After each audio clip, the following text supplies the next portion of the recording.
Shout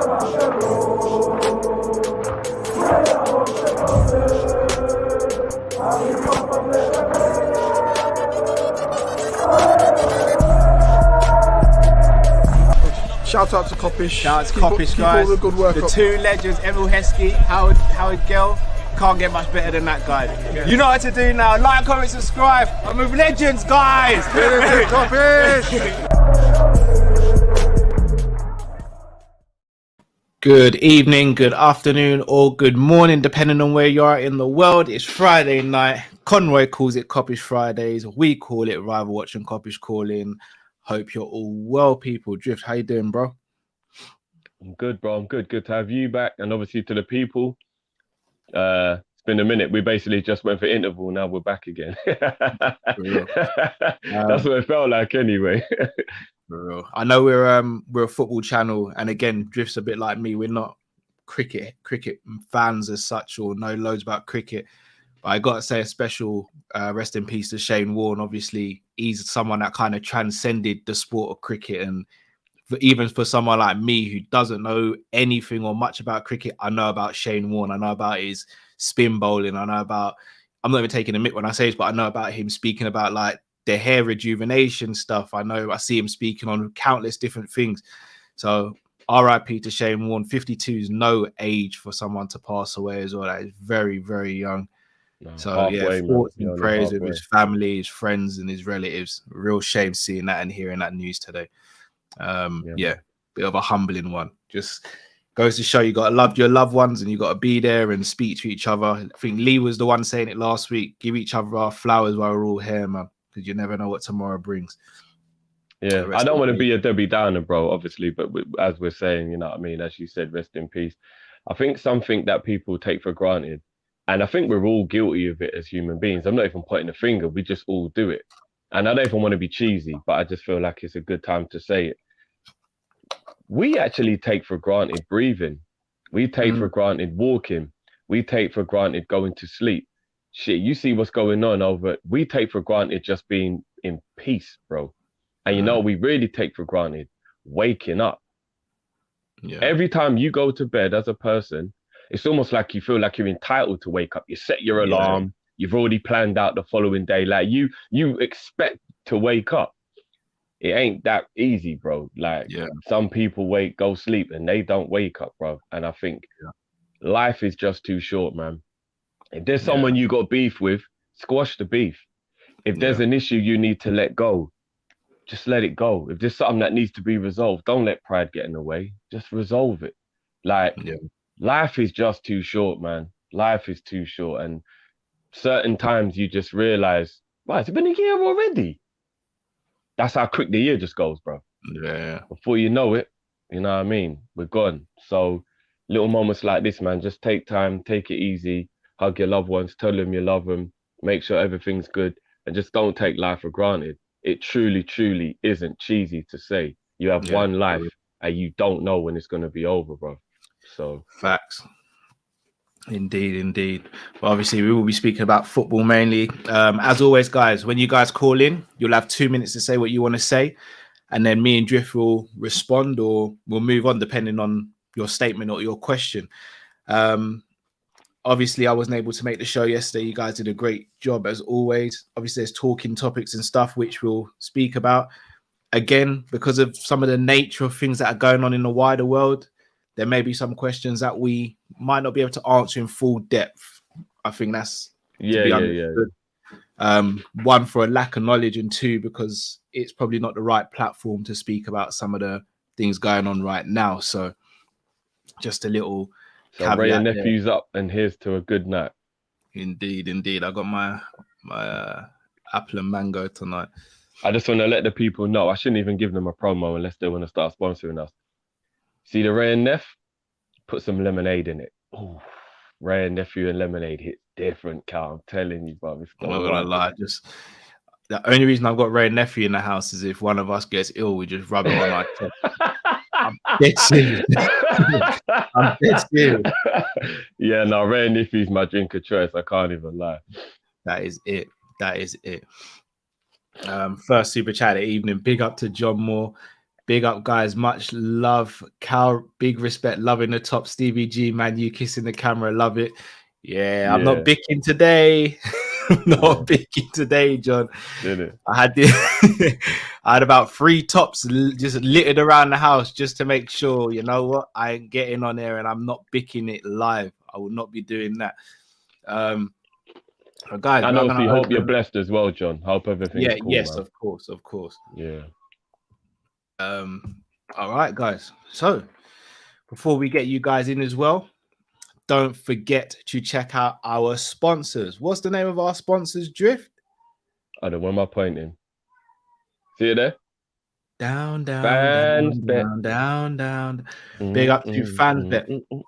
You have a special welcome offer, guys. All you have to do is click the link in the description on YouTube. You bet £10, you get £30 free plus 10 free spins on registration. Not only are you getting money, but you're also getting another incentive as well. You must be over 18 to play, and please do visit begambleaware.org for more information on betting and gambling if you require. Make sure you check it out, guys. We don't get sponsors with our channel just for the sake of it. We believe in FansBet. Drift, how much did you win last week?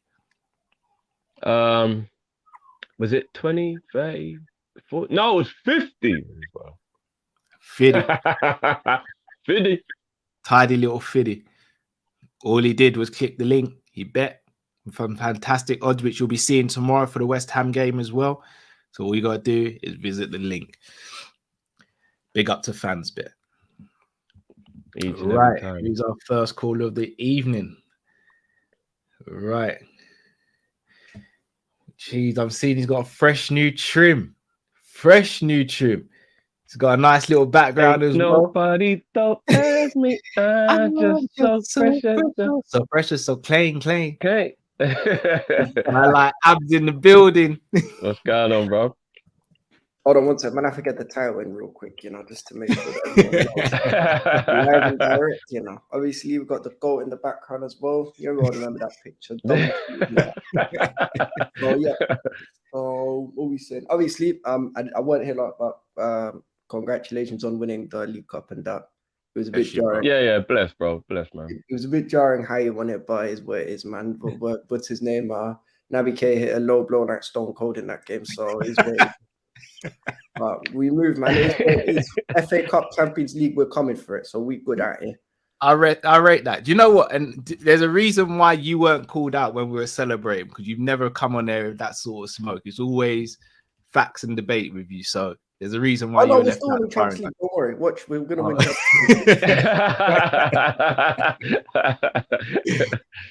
I'm gonna start your timer, bro. What you got for us tonight? So I didn't get to do this last time, but I'm gonna keep going with it. Drifty, Modric at his very best is better than Xavi at his very best. Prime Modric is better than Prime Xavi. He just is. Okay. And what was I gonna say? Another thing, which is that I forgot what I was gonna. So when it comes to this whole Super League thing, do you not think that it might just be that there's no point actually going against it now? Because what UEFA are trying to do now is basically a similar thing to the Super League. So it's no different in terms of in terms of adding more games, and it's going to have an impact on player health. So really and truly, is there really any benefit or loss from joining the Super League? And what was I going to say? And another thing is on the Stone Cold thing, I've got a theory that Stone Cold was slightly overrated, because I think that No, because here's the thing, right? Because I think that the peak Stone Cold isn't better than The Rock, isn't better than Triple H, isn't better than Shawn Michaels, and isn't better than The Undertaker. So that's all I got to say, man. Oh, wow. Okay. I came in with a bomb straight out, boy. Straight up. Do you know what's killing me? He's got a straight face throughout the whole thing, brother. Yeah, man. And a straight face from jump, I've just came in and like, right, Modric is better than Xavi. Let's get out of that way. Straight face, bang, boom. And then I just went in. I'm like, right, okay, that's a bomb right there, bro. But then Stone Cold wasn't a peak. Right, okay. And another thing, which I know this is gonna hurt Cal again. I'm sending shots to Cal easy. KDB does not make the top 10 all-time Premier list for midfielders. You There's a know bagger what? man I put above That him. might be one I back abs on still, but There's we'll a have to bagger chop man. that up. Just from Liverpool alone, I'd say Xabi Alonso and Gerrard are above him. From Chelsea, there's a Essien, Makelele, Lampard, Fabregas, Kante, all above him for me. Even he's not even City's best midfielder. What's his name? Fernandinho, or no, but David Silva, Yaya Toure, Fernandinho, all above him for me. But that's just it, man. That's all we gotta say for this. We'll chop that up now, brother. But bless as always, man. Bless as You're a always, legend, G. bro. I'm not gonna lie. You always have me thinking after these conversations. I love, man. Love up, bro. Big up, man. Big up, G. Come on. Yeah, I mean, I'm not gonna lie. I disagree with the Xavi Modric straight away. You know I do already. Like, all right, but no, he didn't say Modric is better than Xavi. What he did say is prime Modric was better than prime Xavi. Yeah, I still respectfully disagree with that as well. I think Xavi could quite possibly be the best midfielder to ever live. So I respectfully disagree. Modric is an absolute baller. There's no doubt about that. But I disagree. But yeah. I think me and you disagree quite a bit because you, not to say you don't rate Modric, but I don't think you rate him as highly as I do. No, yeah.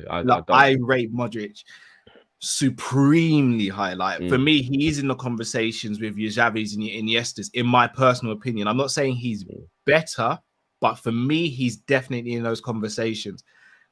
Prime Modric, prime Xavi, for me, it's a coin toss. Honestly, because with prime Modric, he may not have been able to control the game like Xavi, but then again, probably no one has been able to. But Modric could score an assist. And dare I say, he's probably better defensively as well. Modric is definitely better when you look at it from a statistical point of view. He's probably better compared to Iniesta if you're looking at it from that point of view.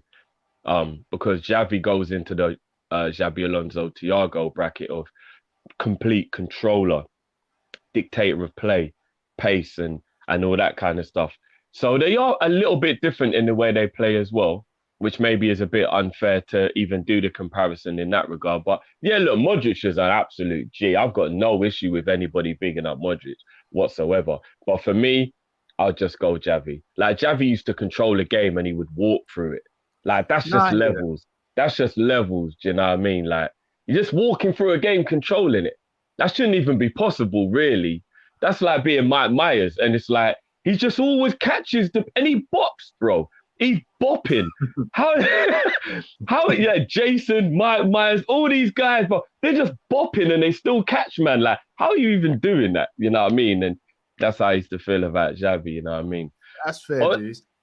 On the Stone Cold thing, I disagree with Abs on that as well. So here's the one reason why I get where he's coming from.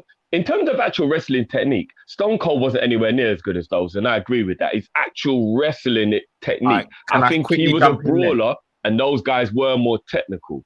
Can I jump in there? Stone Cold in WCW, and when he first started in WWE, was technical. He's a technical marvel, but because of the injuries, he had to change his style. That's true. That's true. When he done his knee and he broke his neck, you're right. He did have to change. That is true. That is true. But I remember, like, Stone Cold could go with anyone, and get a match out of it. I'm not gonna lie, I'm probably the wrong person to debate this because for me, he's my all-time favorite wrestler. I don't think he's the best of all time. I actually think The Undertaker's the best of all time. That's Hitman, bro. See, I'd be willing to go to bat for The Undertaker there. Brett's my guy, but shall I tell you what is with The Undertaker? Undertaker to do the power moves, he could do high flying moves. He created moves. He had about 4 different finishes, and he had longevity. Like Taker. I agree with that. Like, Undertaker was ill, innit? It was ill. And he's one of the best characters in terms of like growing up. Before Stone Cold before WrestleMania 13, Brett was my favorite, and then WrestleMania 13 happened, and them two did the double turn, and after that day, it was just Stone Cold. Like even now. Like, if I'm really bored, I'll throw on like a Stone Cold compilation little thing and just sit back. Yeah, no, Stone Cold. I mean, The Rock was my new era guy. And Bret Hart for me is like the best of all time. But yeah, Stone Cold, you gotta love Stone Cold, man. Like the character, the joke, Like everything about him, man. What? What? What? I remember one time we had Triple H in the car suspended like 30, 40 feet, and he asked him to give him a hell yeah. Bro, you're just taking the piss, bro. Give me a hell yeah. You son of a bitch. Give me a hell yeah, you son of a bitch. I'm like, bro, he's 30 feet in the air, bro. You gotta talk to Stone Cold? What? You know what, bro? Like on a quick switch, because obviously we do want to keep the show moving, but I wanted to talk about this. So before we bring in the next person, let's just chop this up, bro. Obviously, you weren't about yesterday. Yeah. But I've brought it up, so it's the best way to lean into it, bro. So this is the actual UEFA, what they want to do now for the Champions League. So they want it to be 36 teams, including 32 from group stages that are already placed. They want each team to play 10 games in the first phase, bro. 5 home, 5 away. 100 additional games is what this is going to bring, like, Cal. I can see someone in the background laughing because I know they're going to be like, FSG tried to do you a favor, but you said no. Yeah. We know who it is. Yeah, and then the top 8 sides in the league phase will qualify automatically for the groups. Teams finishing 9th to 24th place will compete over a 2-legged playoff. And then that will be their pathway into the part where it becomes a knockout. Bro, let's keep it real. It's complicated. That ain't no different from the Super League new idea that seems like it's on the horizon, other than maybe a few little bits. And they're all 100 extra games, Cal. Let me ask you something. These players are already under a lot of pressure, bro. That's what I'm trying to get my head around. They're already under a lot of pressure. They're already under a lot of stress. We have all these international games. We're still playing catch up from the whole lockdown. There's so much shit, bro. Where do you fit an extra 100 games? I don't know. Where do you fit an extra 100 games? So straight off the bat, each team is already playing 4 extra games just in the groups, Cal. Because it's going to go from 3 home and 3 away to 5 home and 5 away. So straight away, you've got 4 extra games that you've already got to fit into the group stage alone, bro. Then if you don't finish top, then you've got a playoff, a 2-legged playoff to then go. Bro, where are all these games going to get fit in, bro? No idea. No idea. I don't know where they. I don't get it. I don't get it, bro. I don't get it, bro. So the Super League coming up, UEFA changing the rules. Everybody is trying their hardest to kill the players physically and mentally, and to just make as much money for themselves as they can. It really makes me sick, you know, Cal, if I'm being honest. Yeah. It does, man. It does. Like, I don't get it. And the Super League scenario, bro, nobody's going to care about the Premier League. How'd you come back from an away trip to the Bernabeu fighting for the top of the Super League and then have a cold Tuesday away at Burnley to make up for the game you've had to reschedule? You're not going to care about that Burnley game, Cal. Because you just came from a league game against Real Madrid. If you're in the Champions League against Real Madrid, you still got to care about that Burnley game because you want to win the Premier League. But let's keep it a buck, bro. The Premier League is going to lose a lot of its feeling and necessity if you're trying to win a Super League that's got all the big boys in it.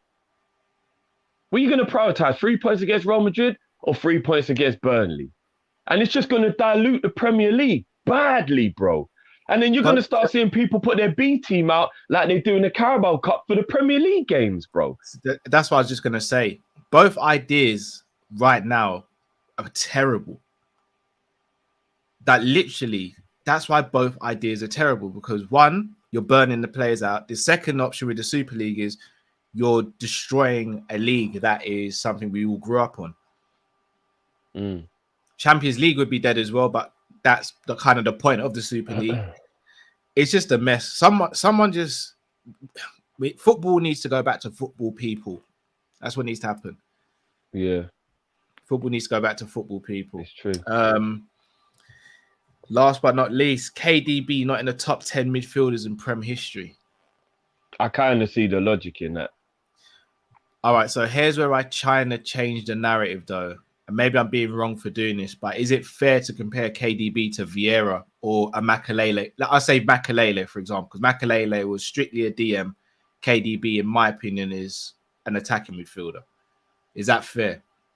It depends what type of argument you're having, because if we're talking about defenders, we'll talk about fullbacks and centre-backs, which is kind of the same type of argument. I don't think we do. We never compare Gary Neville to Rio Ferdinand.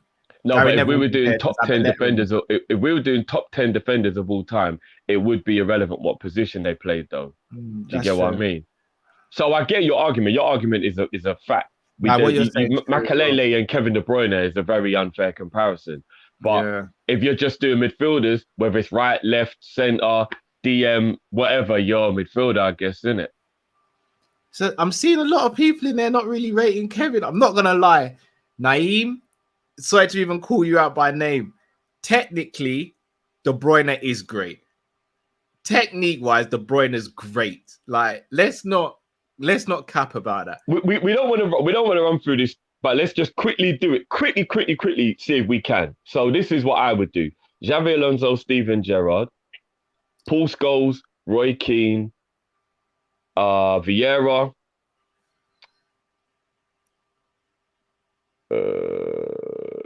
David Silva. Fabregas is a conversation. No, Fab's in there. Fab's in there for me. No, over De Bruyne, I'm saying. I'm trying to think who's over De Bruyne. Lampard's got to go in there for me. Legacy puts Lampard over him. I don't think he's a better player than him. But I'll add it. So I've got eight at the moment. Yaya, 9. I've got 9 at the moment.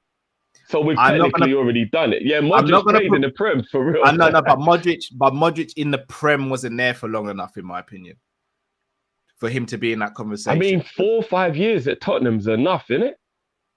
I don't know. I mean, Ronaldo was only at Man U for 5. Was it 5 years? How long was Ronaldo at Man United? And we count him. For me, Giggs is a midfielder. Beckham. Bro, but I'm already over 10. I'm on 11 now. I'm not going to lie. De Bruyne don't make top 10. Abs is right, you know. De Bruyne don't make top 10, Carl. He don't. Kante, he doesn't make top 10. He don't, you know. He doesn't. I think there's a conversation to be had. If he don't make top 10, I think by the end of his career, I think he will be. If he stays at City. I do think though, there's that we have a situation whereby players who are playing in today's game, I think, are massively underrated when comparing them to yesteryear players sometimes. I really do. I agree with that. I agree with that. Sometimes they're overly harsh. That's why people sneer when I say Van Dijk and Mo.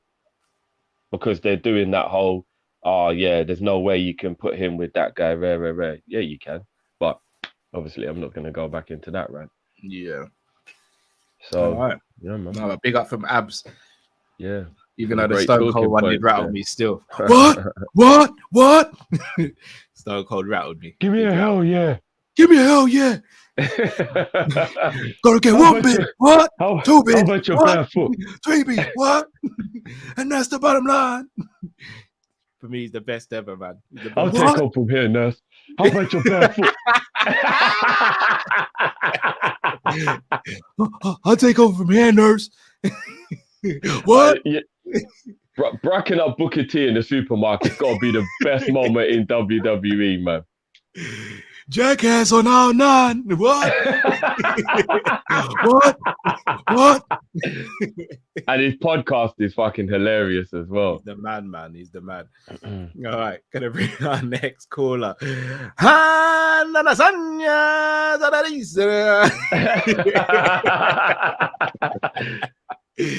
What's going on, bro? I'm good, man. You? Friday. I'm loving the background, brother. I'm absolutely loving the background. I saw the last call. I've forgotten his name, and he said did a virtual background. I was thinking virtual background. I had a look. Oh, nice. I went through my recent pictures. And... I'm loving it. Yeah. Hey, come on. Yeah. Were you everyone good though? Yes. Yeah. Blessed, man. Blessed. How you doing, bro? I'm good. Tired. You know, get up at 5. Well, you know, from the other day. I was gonna say, like, obviously we've been talking, so yeah. But yeah, I'm gonna quickly fire away with these questions. Go I've got bro. 3. I'll try and do all 3 of them in this space. So, question 1: was there a player that you wish that you wished or liked at Liverpool, but wish I had a better career? So for me, it was Ryan Babel. Question 2: was there ever another football team that you liked apart from Liverpool, who were for you like your B team? Mine was funny enough, Tottenham. We're talking about like back in the day, we're like Les Ferdinand, not like the Tottenham we got now. Yeah. And the third question, which I messaged me about, what are your thoughts on the rumours about selling Mane this summer? See, I banged out all 3 questions. I still got time. Yeah. See it there? That's how you do it, people. That's how you do for it. real, you're a goat. You're the goats, man. That's why I tune in. No, love as always, man. Love as always, brother. Right, I'm not gonna take it up much more time. Let people do their thing. So I'm not gonna lie, I'm feeling the swag as well. The matching hat with the top, I'm feeling it. Come on, man. Come on. It's different. We've been doing this for years, man. It's nice. Come on. But you know, when the wifey walks in the room and she sees you all swagged out with your new phone in your hand, it must be hard for her to keep her hands off you still. Hey. And the phone. Come on. The phone, let me just pull it out of the flipping case. I got time. It's white. Jeez. Oh, shit. Hey, come on. Love it, bro. Yeah. Hey, love as always. brother. Yeah, bless, bro. Love, man. We'll chop that up, man. Big up. Nice one. Take care. Yeah, I like the questions as well. Still, the questions are, as always though. I'm not gonna lie. Rarely do we do a show. In fact, we haven't done a show where we haven't always had sick callers and sick questions. Like, so what makes the show? Question 1. I've got to agree with Sadiq. Question 1. Oh, so you're Babel, yeah? I've got 2 other names I want to add. When we signed Ryan Babel and Fernando Torres in the same summer, I thought we was taking over. Yeah. I can't even lie, bro. I thought we were taking over. I thought we signed Torres on Henry 2.0, and I thought we was just going to duppy up everything. Same. I'm going to give you 2 more names, though. Harry Kewell and Naby Keita. Yeah. I agree with that. As I said, and I'll always say, when we signed Harry Kewell, I remember just being like, I was in secondary school at the time, and I went in and I was just like, we went back into September and I was like, yeah, we're gonna win the league. Like, we've got the missing piece, innit? We've got the missing piece. Like, we hadn't had a left winger for years. Since John Barnes, bro. And then we signed Harry. He was killing it. And he could play on both sides as well. Yeah. I was like, And then Naby, I thought Naby was going to be a hybrid between N'Golo Kante and flipping Coutinho. Matt had me hyped on Naby, bro. Bruv, I was hyped. Bruv, I was watching compilations every day for a year, bruv. And do you remember the announcement came with the rumor we was trying to push Lamar over the line in the last 24 hours. So we were like, hold on, we're getting Naby for next year and we're getting Lamar right now. Bro, that was the maddest 24 hours ever. Obviously, it ended in disappointment because we didn't get Lamar. But yeah, that was... we got a habit of doing this. We think we're going to get a player in Conor Plianka, Mo Salah. There's enough, man, in it where we think we're going to get him in the last day and then we don't. Even Carvalho, bro. Oh, my God. Yeah, we got a habit. FSG's got a little habit of doing this to us, isn't it? Like last day rumbling, bro. No. Who's been your second team, Drift? Newcastle. Oh, yeah. You said it quite a few times. Yeah. Newcastle. Got family. Half my family's from Newcastle. Got an affiliation. Nothing to hate about the club, in my opinion. Always conduct themselves well. You know what I mean? Got a great kit. Atmosphere. Fan base is spectacular. Yeah. I actually do have a lot of love for Newcastle. I actually feel bad when we beat them. Obviously, I want the 3 points. But back in the day when we used to beat them every time, or that's going to change in a couple of years' time, bro. Yeah, I know. No, but you know what? Yeah, Newcastle's the only team it could happen to that I'm not going to feel malice towards. It's going to piss me off if Liverpool don't win because of them. but I won't feel no malice towards them. Do you get what I mean? Because they deserve it. And Newcastle's my second team. For me, I'm quite tribal with when it comes to football teams, but if I say another club that I kind of have a little sweet spot for is Crystal Palace, because obviously I lived a stone throw away from there and know people who played there. Like one of my friends, he sometimes watches the show as well. Like he was a former youth player there and used to play on the same team with him and stuff like that, five-a-side, and used to play against him in training and stuff. Plus, I had a season ticket down there when I was like 15 or 16. So maybe I'd have been on that wave if I didn't leave the under-11s for racism, but you know what I mean. That's what it is, isn't it? Oh man, just throwing them under the bus, bro. I could have made it if it wasn't for that racism, wouldn't it? Mane concerns. Always, but let's not put in that atmosphere. I'm gonna be real with you. I don't think we'll sell him. We better not. I don't think we will. And if we do, we go from needing one forward to two forwards. Plus, I don't see us getting massive money for Mane that warrants us selling him personally. So I actually don't see it happening. Yeah. And I'm really encouraged by Klopp redefining his position in the team, because to me that kind of says he's showing his importance and that Klopp wants to keep him around. And why wouldn't you? The guy can now theoretically, with a little bit of training, cover every position across the front four, number 10, false 9, and left and right wing. 10, why would you get rid of him? The front three, definitely. Not 10 for me, though. But I mean, he does it for Senegal. I'm not saying he does it brilliantly, but I'm saying if need be, then at least we know that he can be an adequate fill-in in that position as well. If I'm going to put my business hat on, any offer under 60 mil, I'm not accepting. For me, it just wouldn't make sense. Yeah. And I'm not even saying Mane's still at his peak, but for me, it doesn't make sense to me. But that's just my humble opinion. I don't think we'll have to do with that. I mean, issue. and for a couple people have just like said they don't think he plays well at number 9.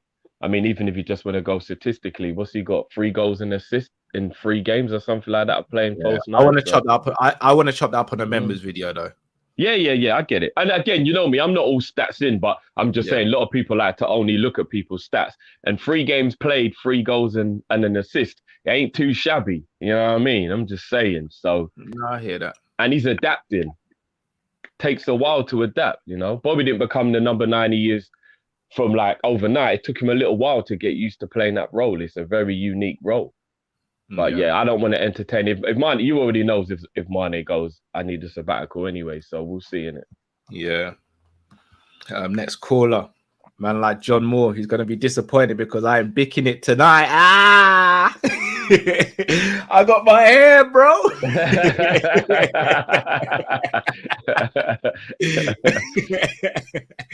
How you doing, my bro? I'm all good, man. All good. Yeah. Disappointed that you're not bicking it though. Yeah. Obviously, all jokes aside, you know we know you're in our thoughts and our prayers right now. Nah, man, everything's all good. It's been a tough few days, but everything's it's difficult, but as long as last week we were joking about and laughing about your partners and misses and everything else. She's looking for partners, right? My partner's happy. I'm happy. Yeah, that's the way to do it, my brother. Yeah, man. Do you know what I mean? You can all have a joke and banter and a bit of laugh, but when it comes to shit like that, your partner comes first no matter what, don't they? Yeah, 100%, bro. And from everybody here at Kop-Ish, like send our love as well, and hopefully everything is good. Big time appreciate it, big time. But don't worry, I still got a little shirt on. Is that a blackout kit? The blackout 2005. He still killed you. No. Hear me out. Now hear me out. As God be my witness, yeah. On my ironing board, I've got the blackout New Balance kit. and I was gonna wear it. Well, you nearly wore it. Yeah, you nearly wore it. I was literally gonna iron it. I thought, no, I'm gonna reach for this one instead. That's mad. As God be my witness, it's on my ironing board. That would have been cool. Still, that would have been cool. Yeah. The Black Red 2005. Yeah, I'm not gonna lie. That yeah. Obviously, it's not coming through as good as I know it looks, because I know that kit is saucy, man. That kit is saucy. But I would never recommend the bat. You know, I've never worn this 3 times, and honestly, it doesn't wash me on it, because I put in the wash 3 times in the Carlsberg thing. It's just peeling off. Oh man, the quality. That's a shame, man. That's a shame. I wash mine on the delicate hand wash when I do my Liverpool tops, and they go in by themselves. And you know the wickedest thing about it as well, John? When you've got a top like that, you don't want to wear it because it's so special. So you almost feel like you've just got it to have it. Yeah. Do you get what I mean? Like, you don't even really have it to wear it. But if you're not going to wear a top, it's like, what's the point having it? Do you know what I mean? But yeah, it's a beautiful top. I've had this for over a year, and I've only worn 3 times. Yeah. See, there you go, man. It's the 4th time I've worn it. Yeah. Well, this was the best time to kill Kal. I'm not gonna lie, you beating me again. You actually beating me again. No, to be honest, hands down, this week, Kal, you won it. But I disagree, but I'll take it. Stephen Gerrard against Manchester, kissing that camera was the best ever. Yeah. That is a legendary moment. It is. This just reminds me of the Senna. This top literally reminds me of the Senna, like that lob over Van der Sar. Oh yeah. You won it this time, Kal. I can't. I'll take it. I'll take the W. I don't agree, but I'll take the W. What you got for us tonight, brother? Question I wanted to ask you was, what is Liverpool's worst ever transfer mistake in Premier League history? For me, it was letting go of Anaka to sign El House Juice. Yeah, I know Cal's nodding his head right now. Even Stephen Gerrard says, if we had kept Anaka, we could have won the league the following season.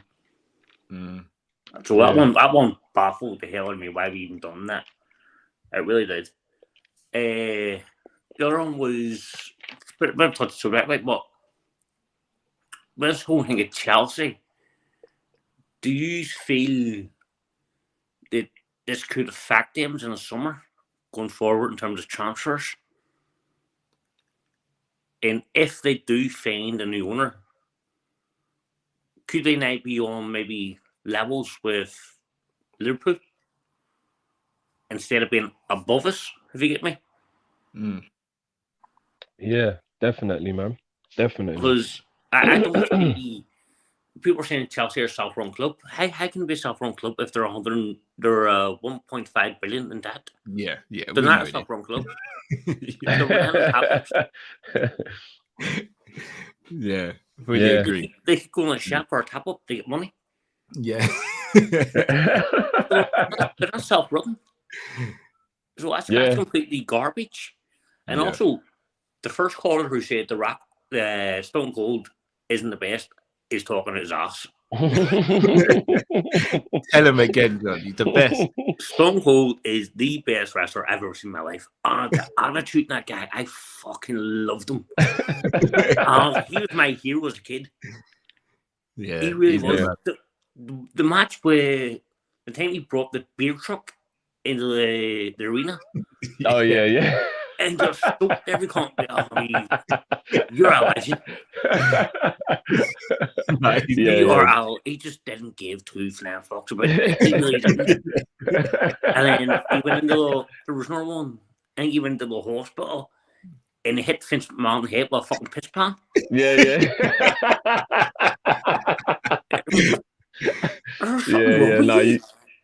There's something wrong with his head, but I loved him for it. Yeah, he's the original anti-hero. All the shit he done was unbelievable. He didn't give a fuck. It was like, yeah, exactly. That's why we loved him. But Johnny, bro, we're gonna chop up your questions now. Yeah, bless up as always, bro. Bless up as always, man. Appreciate it. Love yous. You're a legend, love, bro. Love yous. Bye. Take care. You know what I loved about the Rock? What? Stone Cold's finisher, because it could just be done out of nowhere, made it the best finisher as well. It didn't need a build up. It didn't need nothing other than Sweet Your Music. Sweet Your Music was cold as well. But RKO kind of leveled up in it. RKO is now, that's the finisher where you literally hear out anywhere now, isn't it? I still think a stunner would hurt more if somebody actually did it to me, though. You know what I mean? Yeah. But because he did it for so many years, it messed up his back and all that as well. Yeah, it must have, bro. You can imagine delivering that move ain't exactly the easiest thing to do. You know what I mean? Yeah, for real. All right, let's get through these questions and I'll do some super chats and then get some more callers in. Worst transfer mistake, Drift. Anelka's a shout, by the way. Who else? Yeah. That's a big shout. That is a big shout. I'd probably, you know what? I'd probably still have to go Andy Carroll for me, because he was our record buy. It was such a panic buy. And watching arguably one of the greatest ever strikers to play for Liverpool, go to the rival, and then that was who we were getting, it just really rubbed salt in the wound, bruv. Like it really did, bruv. You know what I mean? Now, like when you come in from playing out, you proper grazed up your elbow, and you don't even want to tell your mum because she's going to put Dettol or TCP on it. He knows. Bruv. Yeah, and then your dad would top it off when he got home from work by putting it in the bath before you got in the bath. It's like Mum's already done it, man. You're not gonna catch infection under my watch. You're not gonna take you to the hospital. Sit on. Know what I'm saying? You know what I mean? I'm getting in a white bath. What am I getting in a white bath for? Like, what's going on? Yeah, that one just put salt in the wound, man. So I'd go the Andy Carroll, but the Anelka one is a shout. We should have bloody kept Anelka. That was the dumbest decision. Like, oh man, yeah. For me, it might be the Alonso, you know. And another name I had on my list, even though I can debate it the other way, but because Klopp weren't here at the time, so we don't know how he would have gone. Not signing Salah in the January of 13-14. I think we signed Salah that January. I think we go on to win the league. Yeah, me too. We were lacking another attacker that could help out, and Aspas wasn't the guy. Yeah. So, and if we signed Anelka and he hadn't gone Chelsea, Man United wouldn't have 3 Champions Leagues, because it was Anelka that missed the penalty. Very true as well. New Chelsea owner, whoever it may be, do you think it will have a bad effect on Chelsea, or do you think it will bring them down a level? I'll quickly answer. Personally, I don't think it will. Anyone who's buying Chelsea with that sort of money, and plus, Chelsea aren't in the position now where they need to splash big money every summer. Like, they're past that now. They could live off maybe 50 mil per year from an owner, because the rest would get from player sales. You think so, but look, I think it's 50-50. I genuinely think it's 50-50. And I think that the biggest thing is, big up Godfather Grizz as always, because they were talking about this on the Big Six last night. And Grizz made a very good point, is that Chelsea have been hemorrhaging money for 19 years because Roman makes decisions that other owners don't, where he'll just like pay 20 million to get, like, I mean, I don't think if people even remember this, but when they brought in Villas-Boas, he paid 20 mil to get Villas-Boas out of his Porto contract, and then paid him nearly 20 mil to sack him, not even 18 months after it weren't working. No other owners would just waste 40 million like that. Do you get what I mean? He loves the club. He does love the club. You look at Tottenham. Tottenham risked winning a trophy to not pay Mourinho. Yeah. Roman ain't doing nothing like that. He's doing whatever it takes to get that trophy in the cabinet, bro. Yeah. So they're hemorrhaging money. They've been hemorrhaging money all the time throughout his time, where he's just writing off money. That's one thing I don't think any other owners will do. And therefore, I don't necessarily know if they can continue, even if they have good owners, because I don't think good owners who aren't in love with the club the way Roman does will just hemorrhage money. They'll always be making a decision based on money, bro. Especially if it's a consortium and there are more than one person making decisions as well, bro. To flip it though, Drift, sometimes you can love something too much. And we saw times where Abramovich didn't let things breathe. So even though Chelsea have had success, you wouldn't say they've had sustained success because no manager was staying for longer than a certain amount of time. Because the moment a couple of results went, Rome was looking and be like, "Right, you're not winning now. I need now." Whereas other owners may look at a player like they had Scolari at one point, and Rome was just like, "No, cut, go." Whereas another owner could have potentially been like, "You know what?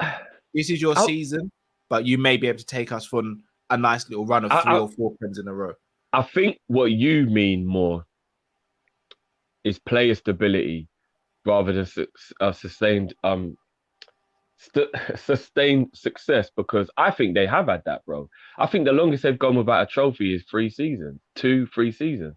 That is pretty much continued success, bro. No, the trophy count's mad, but at the same time, you speak to a lot of Chelsea fans, and they'll be like, and maybe this is just them being a bit ungrateful. Maybe in the same way we're accused of being ungrateful for like the Klopp era, but they look at it and they're like, yeah, we've been successful, but we've gone winning the league and then finishing 10th, winning the league and then finishing wherever. Whereas it's very up and down, as opposed to... but that's that Sweet 16 bullshit, bro. They're just entitled brats, isn't it?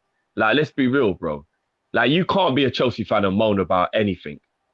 You can't. In theory, you can't. In theory, you can't be a Chelsea fan and moan about like individual games and stuff. Yeah, of course. But I mean, in general, you're the most successful English team in the noughties.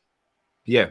Is that what we call it since the year 2000? Is it the noughties? Yeah. Is this what we call it now? Whatever. We're the century. Let's just say the century. Yeah.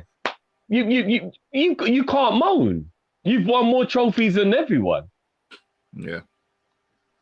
You know, maybe they'll come back down to earth. It'll be fun. Newcastle just slip right in. It's a circle of life to bring that full round.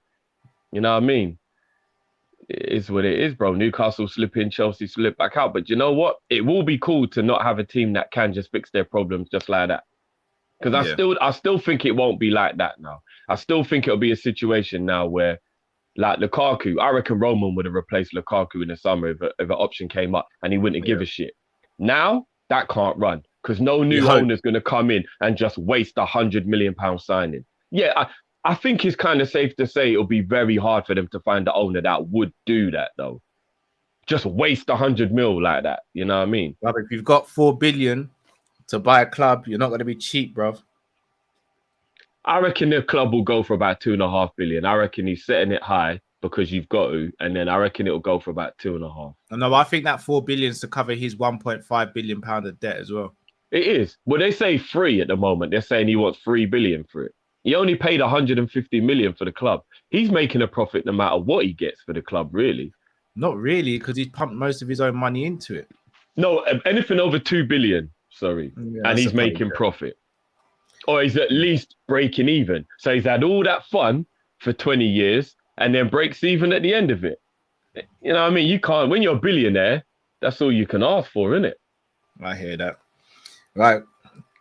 Gonna read about 4 super chats and get the next caller in. So Mr. Dare I Say It Drift says you could only sign one player this summer, and thoughts on Premier League being second goalkeeper choice next. So Kane or Jude.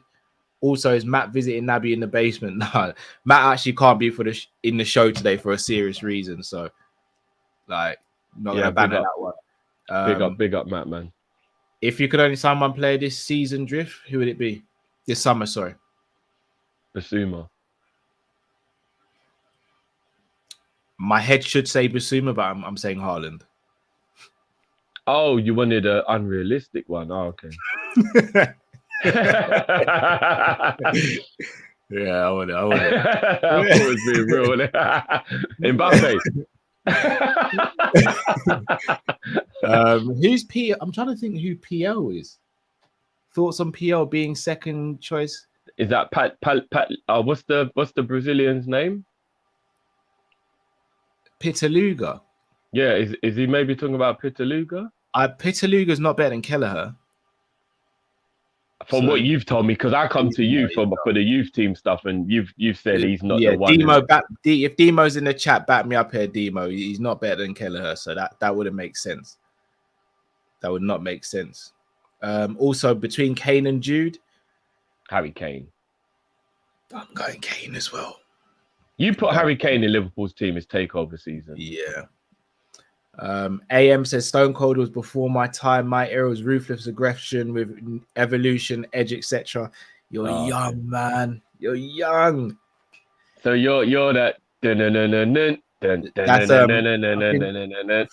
I think that's like Batista, John Cena, that era. I think. Yeah. Pete Hour says UEFA only take 51% of profit and clubs get 49%. F UEFA. Yeah, they're dirty as anything, man. Klopp is defo out in 2024 with that new Champions League format. That's a point. That could really. Troy, don't say that, man. They've been talking to him and he's been kind of flirting with signing a new deal. Let's not manifest. We got to manifest. Klopp's going to be here till 2028. Come on. Yeah, Demo backed me up. Kelleher is light years ahead, bro. That's blasphemous. He is not even to dump on any of our youth players, but Peter Luger's not the guy, and I don't know if he will be for any foreseeable future. So I just remember when I asked you about Peter Luger after you'd watched a couple of games, you didn't even say a word. You just gave me a facial expression. I was like, yeah, that's all the body language I need. He's not a guy yet. LTAB says, Callum, wanted to thank you for your support. Honestly, cannot be underestimated. Also, we coming for that quad, baby. Great quarterfinal for the FA Cup. Big up to LTAB. Yeah, I'm happy with the FA Cup draw. Yeah, we didn't get to speak on it because it happened in between thingies. But yeah, we might as well just touch on that quickly, bro. We've got Nottingham Forest. They beat thingy. They kept the big boys away from each other. So if we all do what we're meant to do, I thought that was thought that was a little bit suspicious, but you know. But I'm all for it, bro. I'm all for it. I don't want to play Chelsea again, though. I'm sick of them, bro. Like if we do get past Forest, because I don't even want to underestimate Forest. They've been playing well in the FA Cup. But if we do navigate Forest, I just don't want Chelsea, bro. I'm sick of playing Chelsea, bro. Yeah, I agree. LFC Aaron says, RIP Shane Warne, legend indeed. And also big up to Brandon Thomas, who's become a YouTube member of ours. Big up, Brandon. Big up. All right, let's get our next caller in.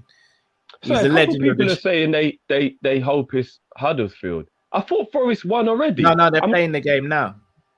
I heard on the news that they already. Hold on, did I go forward in time or something? I heard the news saying that Nottingham Forest won. No. And I remember at the time thinking, that must have been an early kickoff.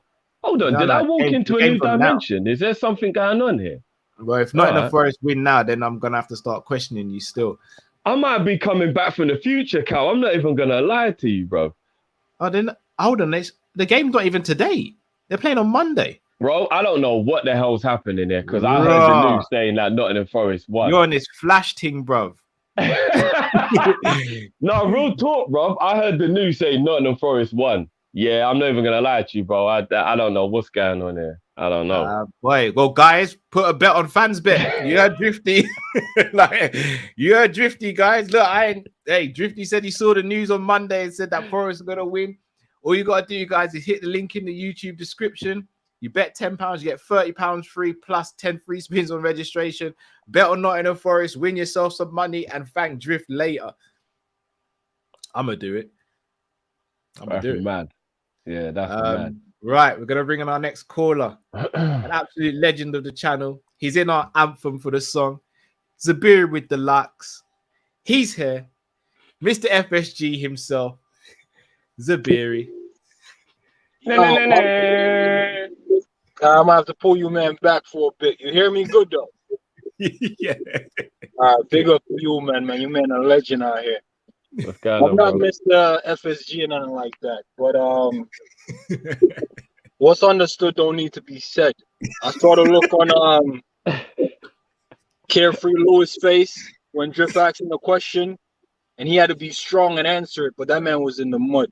They don't know what's gonna happen next. And I asked you, man, the question in the super chat. Y'all, man, micked it off. Like, nah, we'll take that risk. I don't want that risk. I'm telling you. I don't want that risk. And before I get into it, shout out to Saints. You keep on saying Zabiri with the braids or, yo, Saint, get your shit together, man. Ain't no braids over here. You know what I'm saying? And another thing, John Moore, you a legend. I respect you. I love you. But you shitting on men with all them kits, man. Send one of them more here, man. You got kits for days. I'm telling my girl, like, yo, this man never wear the same kit twice. He doesn't, bro. Yo, John Moore, you need to chill, bro. Come on with a white tee or something, man. Yo, certain man can't even afford one kit, man. You got all them kits, bro. So grab me a Stevie G kit. I didn't buy one when Stevie G was here. Let me get that though. Big up yourself, John Moore. We move. Lee, you need to understand yourself, man. You know what I'm saying? Mr. Potato Head got dashed to the side, can't even make French fries kind of potato. You know what I mean? And we took you in, bro. We took you in on some nothing now, nothing now, dash. We try to put you in. Embrace you. Embrace you. You know what I'm saying? All of a sudden you hear old potato can make wine and vodka. Now you're trying to get back on your vodka grind, bro. Chill, bro. Chill, you know what I'm saying? Pissing on our legs every day and then try to wipe it off like, yeah, support the channel, we love you. Nah, man, you coming up pissing every week, bro. Nah, man. We gonna still let you come in, but you gotta fix up. You know what I'm saying? Doing the, oh, I'm gonna give you a whooping, it's gonna hurt you more than it's hurting me type of vibe. Skin up in the hand with the purple ointment. You need to chill. You need to chill. When I see you, I'm doing sight. You know what I'm saying? It's on sight. I'm gonna take you to the ER afterwards. You know what I'm saying? The next thing, though, Cal, I'm coming to you on this one. Yeah. What's the atmosphere like with all the LFC channel? Because we need to get a rally together. When I mean rally together, I'm saying it because I don't want us to end up like United where all the channels ain't really vibing. I want all the channel vibing and saying the same thing. And the same thing I'm going at is I sent a super chat. Mark, hey, I'm on to you. Trying to make man off like, what's the difference between a fan and a supporter? That's kind of dumb, bro. If you're a supporter, support the thing from top to bottom. Don't support it from bottom to Klopp. What are you doing? Who hired Klopp? Come on, man. Put some respect on FSG. You know what I'm saying? If FSG walk away right now, the club is in a good spot where me and Drifty can run the club. Straight up. You know what I'm saying? Chelsea ain't in that position. They're not in a position. A new owner gonna make a lot of adjustment and they're gonna be in the mud. They're gonna be in the mud. Lee, load up your gun. You ain't got nothing for us. Talking about that. We seen him with the China dying up his shit. Talking about you ain't got no gray hair. Get the hell out of here. And Arsenal, you ain't got no gray hair. Get the hell out of here. With the hairline. A hard wind blow his toupee off. He's gonna be in the mud. That's all I'm saying. You play all of me as a football. You ain't got no gray. Get out of here, Lee. What you talking about? You ain't got no smoke for nobody over here, Lee. You better step correctly. I'm telling you right now. Demo Dre and the mute man can brush you, Lee. What you talking about? You ain't got nothing for us. I got a little segment. I'm gonna do it with Meth on another show, but you're basically certified or you in the mud. So it's some quick fire questions. I'm not gonna go through all of it. Have you ever had Guinness and Red Bull? I haven't, no. So you in the mud. So just say in the mud or certified. Have you ever had Henny and Guinness? Henny and Guinness? Yeah. All right. To not be in the mud, Henny and Dragon is my shit. All right. No. You certify. You Okay. Henny and Hypnotic, the shot. Oh, of course. We call that the Incredible Hulk, my friend. It is. You certify. You certify. The last one, Irish Car Bomb. Nah, I ain't had that. What? Bro, that's rum chata. And you take a shot of the rum chata, I think. No. It's Bailey's, I think. Is it Bailey's? It's an Irish rum cream, and you drop a shot of it in your Guinness and chug it. And you can do the same thing with a Jaeger bomb, but it's Guinness, and you drop the Jaeger down in it, and you shot that. Drifty, I thought you was an alcoholic, man. You know what? Yeah, I can't drink dairy, bro. So I can't have Baileys and all that. And I'm lactose, bro, so I can't drink them drinks, man. So what you trying to tell me? You want some lactose-free rum cream? Drifter, you in the I just stay clear, bro. On a night out when you're lactose, if you drink the Baileys, you're in trouble, bro. You're in trouble. I know what you're saying, but still, you're in the mud, man. That drink is legendary, man. Irish and you know what? I'm not doing. You see the Jaeger? I'm not trying to go sleep and wake up at the same time, bro. I stay clear of that shit, bro. Drifter, you in the mud, man. You doing small crime. Alcohol, caffeine, bro, it's mad. That's a mad mix. But bro, you know what I mean? Nah, but I'm not gonna rant on about FSG. But all I'm trying to say to you, man, and all the supporters, I'm not even gonna call y'all fans. Lee is a fan. We know that. He just blows wind. That's it. That's what fans do. Blow wind. You know what I'm saying? But we're supporters out here. We're supporting a thing in the mud. 30-year drought. We're supporting the thing from Kelleher. From Carriers. FSG. We're not stopping at Jurgen Quad. Nah, we ain't stopping there. We're going to the top, baby. What are you talking about? Man took us out the mud. Look where we at now. We don't even need to be top dog, because we can chop down the top dog on any given Sunday. You know what I mean? So that's Willie all I got for Bayman. you, man, though. No, you're right. We got some points there. We got some points. Yeah. Nah, it sound like you choked up, like you didn't want to admit it. I know, you know what, I think that's the best way to leave it, bro. I think you dropped the bomb, and I think that's the best way to leave it, bro. You know what I mean? Yeah, I ain't gonna rub it in, man. Hey, you man, stay up. I'm gonna get back to it. I got you, man. Hey, shout out to all you men in the chat. Shout out to the G's that I saw over on Saints LFC TV. I don't know Rom, can't big him up. He's yet to come and give me the CV. But yo, Rom, shout out to you, man. I see you rolling with the G's. You know what I mean? The chat is strong. Get Saints up to 1,000. You know what I'm saying? Indeed. Yo, get Tariq Lamptey up. I don't know what channel he on. I'm gonna go over there, see what he talking about. John Moore, you a legend. You know what I'm saying? Conroy, you large. I see you. Mark A. You're lucky I ain't in the fantasy league, my man. I'm telling you. I'm coming to you. It's all love, man. I love the channel. Love what you man are doing. Keep doing your thing. You know what I'm saying? We move. Timo, I see you. You know what time it is. Samurai, baby. He needs to get in his gym, boy. It's all good. He got the technique. Nah, love as always, bro. Love as always, man. Brother. Big up, brother. All right, man. Stay blessed. You too, bro. Big up. Always got the smoke. Always you know what? I'm going to be completely honest with everyone. See, when I heard the Roman Abramovich news, it humbled me a bit. No. In fact, it humbled me a lot. If FSG were to sell up and walk away tomorrow, we're in a very, very good position. There is no debt on the club, none of that. We can always have a moan about stuff they haven't done, but you know what? We're not in the mud like Chelsea could have potentially been.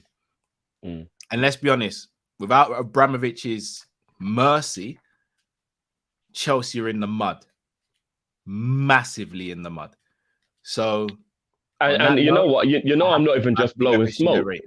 You know, I'm not even just blowing smoke. When I said this, I've said this many times, and people kind of looked at me sideways a little bit. As much as I've had issues with FSG, and I have had issues with them, they are much better owners than a lot of the other clubs. And I've always said that. I would much rather have FSG than the Glazers. I'd much rather have FSG than Kroenke. Even though you're looking at what Everton are doing, they are all over the place. Like I've always said, I have no issue with FSG on a larger scale. I just want that Sheikh Mansour, Abramovich level love. I've always wanted the love. Unfortunately, FSG are also going to be judged if and when Klopp leaves as well, because I think that will really show whether FSG can still compete. Yeah. That's another thing. But yeah, I said it on Thursday. I'm off their back. They tried to get Carvalho, but it looks like it's already done for the summer. They brought in Diaz. Like, I can't just have a go at them for no reason. If they do what we ask of them, you got to pull back a little bit. Yeah. You have to pull back a little bit. You can't just be that relentless ranter that's just always angry all the time and always going in. There's a lot of issues that they've done and there's a lot of things, but just like in a relationship, I don't want to keep going over it. I said at the beginning in a heartfelt, meaningful way, like let things go. Real talk, we can't just always be angry about everything that's happened in the past. We still have to come to a point where you go, all right, let's reset again and let's see what they do from here. And they've got Carvalho lined up for the summer and they've brought Diaz in.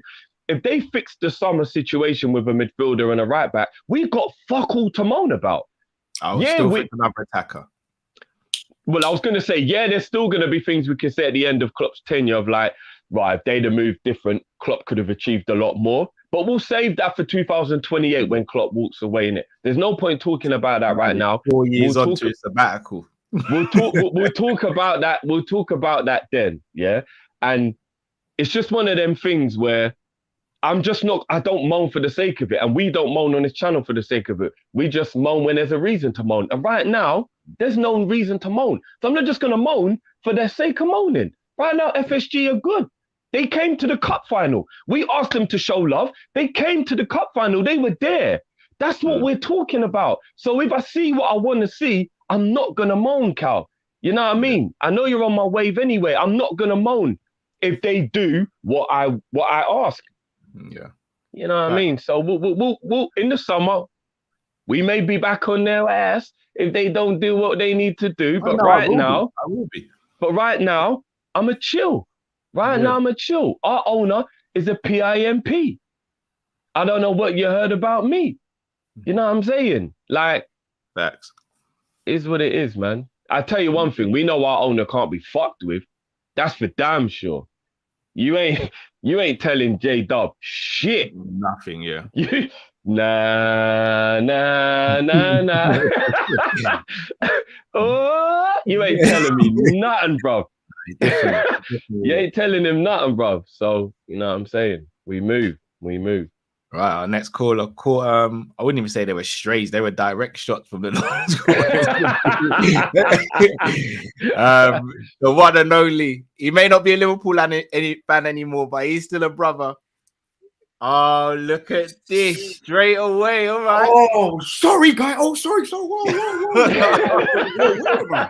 Whoa. Should have never gave you callers any background. They should have never gave you callers background. Barry, I was just out here, man. Liverpool, old busting cheeks for me, and I just came through, man. I was low, man. I was low, and I just did a little gap. So you get me? I just came through. I went to Browns in Shoreditch. You get me? If you might know, you know. You get me? I just got my little gap. Oh no, Luke. So Lee, what are you saying to me? You actually used us to get back on your feet, and then you won the lottery, and you left us, bro. Is that what you did, bro? I came, I saw, and I thought I've conquered. Back, move. It was us that picked you up when your ex left you on your face, you know, bro. Man's moving like Ross from Friends, bro.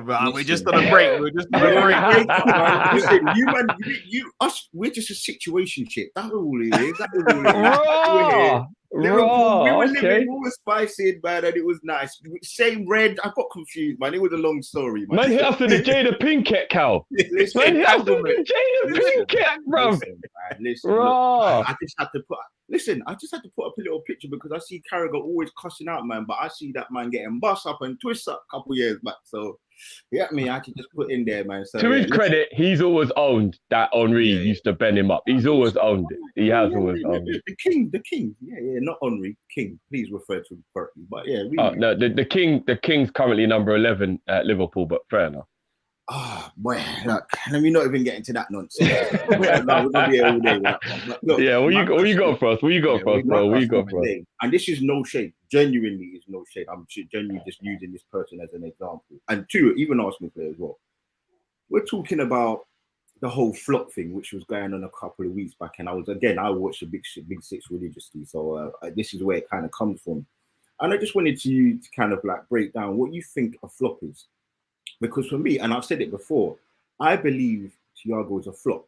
And the reason why I'm still going to believe he's a flop is it's not necessarily about money, because obviously we all know the player didn't ask to be bought for that kind of money. But I watched the video, and again, Drifty, I got the receipts, but I'm not gonna kill you today. I ain't gonna do you dirty like that because you're my brother. But I got the receipts from that video when you lot were gash, you bought him, you were saying that you're gonna win the league. He's this, he's that, he's amazing, he's a magician. You can't believe even now that you've got Thiago. So if you don't win the league, and it's obviously all if, buts, and maybes, what is going on? Because as you said, we need to include the injuries and all of that involved in it. So wider perspective on things, what do we want to call, or how are we going to place or rank a flop?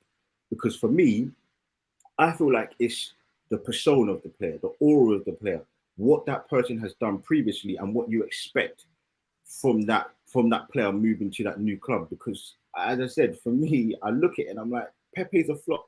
But yeah, he's a flop because he's worth 75 million. But was he a 75 million pound player? No. Obviously, you got lucky with the whole Thiago thing because he wanted to come to Liverpool. But at that time, he could have probably been gone for, what was it, 45, 50 million? But he came for what, 20 or 30 million, was it? 20, yeah, 20. Yeah. So for me, and it's no shade on Thiago, I'm just using an example because I know everyone's going to come from you chatting their rubbish, man. But I'm not saying he's necessarily, I am calling him a flop, but I'm only using him as an example because he's the easiest one. But I just want you lot to break down what you call a flop. Because for me, I genuinely don't feel like the price tag is a big factor into it. I believe that is the aura, what you believe from that player was going to come in and do to help your club. And I'm putting Thiago up there as a bigger flop than Pepe because of what he needed. And obviously, we know the injuries are playing a big thing to him because you lot get onto Naby about kicking grass, but I know someone got injured on grass and no one touched him. So, well, shots fired back. I see you. Zaberi with the locks. I ain't got no locks, but I got the shots. We move. We move. Yeah, no, love as always, bro. Love as always, bro. We got. Can I take the Thiago one? I think you best, bro, because I'll get a bit emotional about that. All right. Still. Lee, love you, bro. But we can never, ever compare Pepe to Thiago in terms of flop. And price tag does play a part, even though it's not situational based on the player, it still plays a part because you have to look at the overall thing. You have to take everything into consideration. Karius is a flop, but only costs 4 million. But so is Kepa. But Kepa's probably a bigger flop because of the money as well. So price has to be taken into consideration. Pepe is a bigger flop in my opinion because he was meant to be your top man. He was meant to galvanize your team and take you to a new level. He's done none of those things. And when he does play, more times than not, he's average. And I know you'll say, oh, no, he's not. You look at the games he's played recently. Yeah, he's had a little resurgence. But over the time he's been here since the beginning of 1920 up until now, he's been dead food. Barring going around a player once or twice and then not having a final product, he's dead.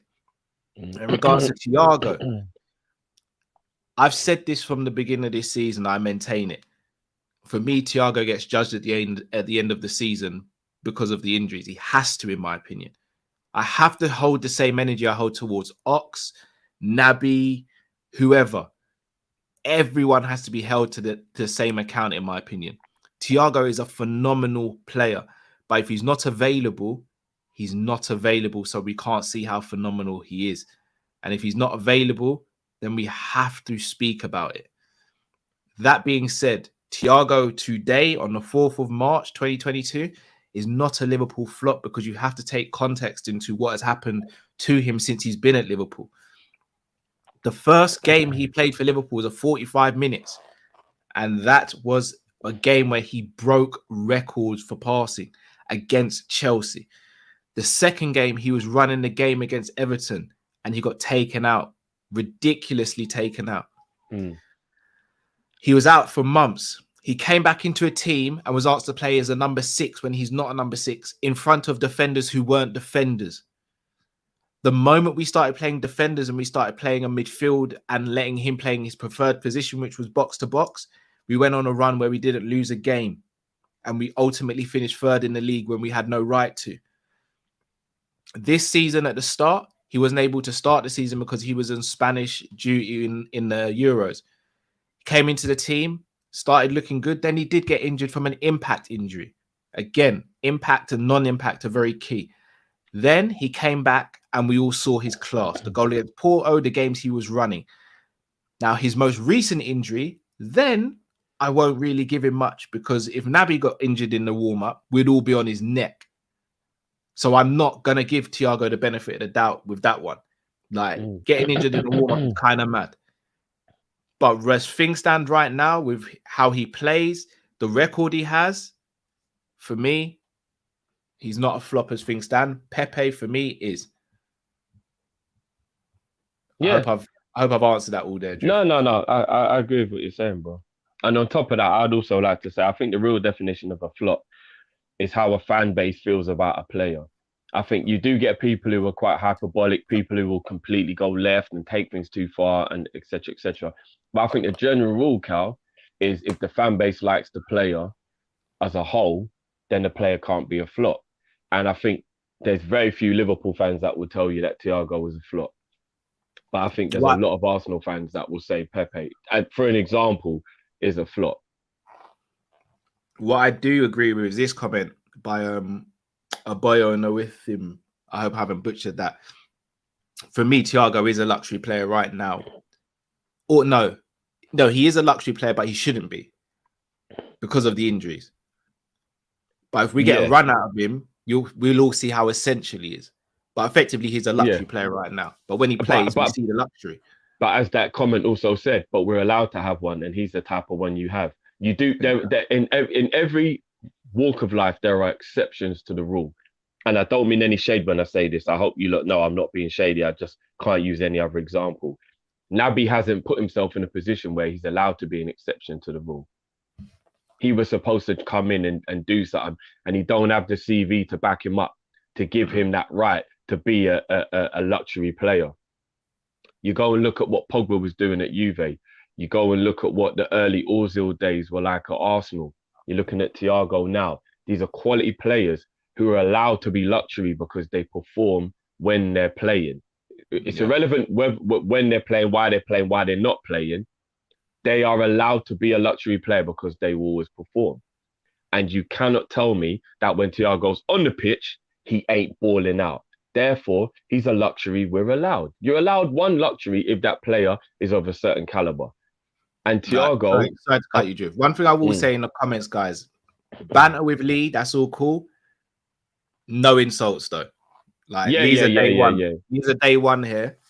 No insults. You can banter, go back and forth. Him and Zabiri do it all the time, for example. No insults. That's not going to be tolerated here for anyone. Yeah, come on, guys. Know that you can be banterful without being rude, man. Come on, guys. Yeah. All right, so we leave that there. So I just think you're allowed a luxury player like Thiago.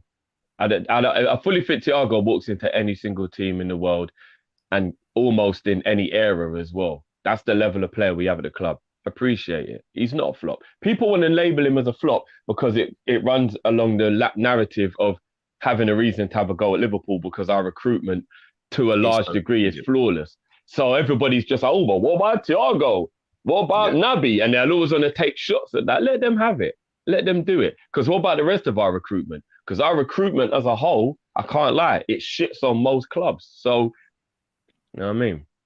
Yeah. I'm going to get through a couple super chats. I'm going to get more callers on. Ash says, I thought we was getting Robin when Mark Gonzalez signed those comments on people burning players. You got to take the L sometimes. Facts. I tell you when I knew it was bad, when I saw him try to knock the ball past Richard Dunn and Richard Dunn outpaced him. And I was like, oh, we've been had here. No, I knew he was done when he clashed with Evra and Evra just got up and he needed air, bruv. I was like, oh my God, Mark.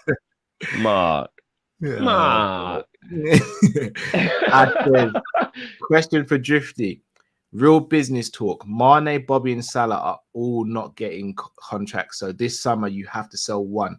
Is it Bobby for 25 mil, Mane for 50, or Salah for 100? It's impossible on the heart, but I think Mane goes. What's your answer? Bobby for 25, Mane for 50, or Salah for 1? Bobby's just got to take the licks by default. And I know the money isn't as much, but I feel 25 mils enough to put a little on top and get the replacement, which I want, Anthony. And I'd probably say you can get Anthony for maybe 40, maybe just over 40 mil. So it wouldn't be too much needed to be put on top to get Anthony. So unfortunately, it would be Bobby. But I really, really, really do hope that all of them get a new contract. I really do. Fair dues. That was Ash, man. He's pulling on my heartstrings, bro. Come on, man. And I'm not answering, obviously, because he only addressed that to Drifty. Yeah. And you know, bless up as well. That was a very generous super chat. Big up yourself. Big up, bro. Ash, my guy. Look at you, because he knows you're not gonna pick Bobby, innit? So I didn't answer the question. The question wasn't addressed to me, bro. I didn't ask you to answer it. Yeah. Big up Jamie Phillips, football chats. Big up, guys. It's been a while. I was late today, but I will call in next week. You are always welcome here, Jamie. And always, guys, make sure you go over to Jamie's channel and subscribe to his channel as well. Big up yourself, Jamie. DJ, since the year 2000, most successful club in England. Kyle, that's regarding Chelsea. No, I agree. Look, no shade on Chelsea whatsoever in that regard. I'm just saying, I think sometimes you can love something too much to where you make very, very rash decisions sometimes. And I think sometimes Abramovich has been a bit guilty of that. But on the whole, it is like, as a football owner, forget the person right now, as a football owner, can't really say much bad about him. Troy M says, not gonna lie, if Drift hits on Forest, I'm on Ray and Lemonade ASAP and playing a lotto, and I don't even drink. I'll be the same, Troy. I'll be the same. I'm not gonna lie, bro. Maybe that is the key. I'm never gonna lie. Is this the key? Is this the key right here? Is that what it is? Ray and Lemonade. I said, guys, if you haven't already bet with FansBet, you need to do that ASAP.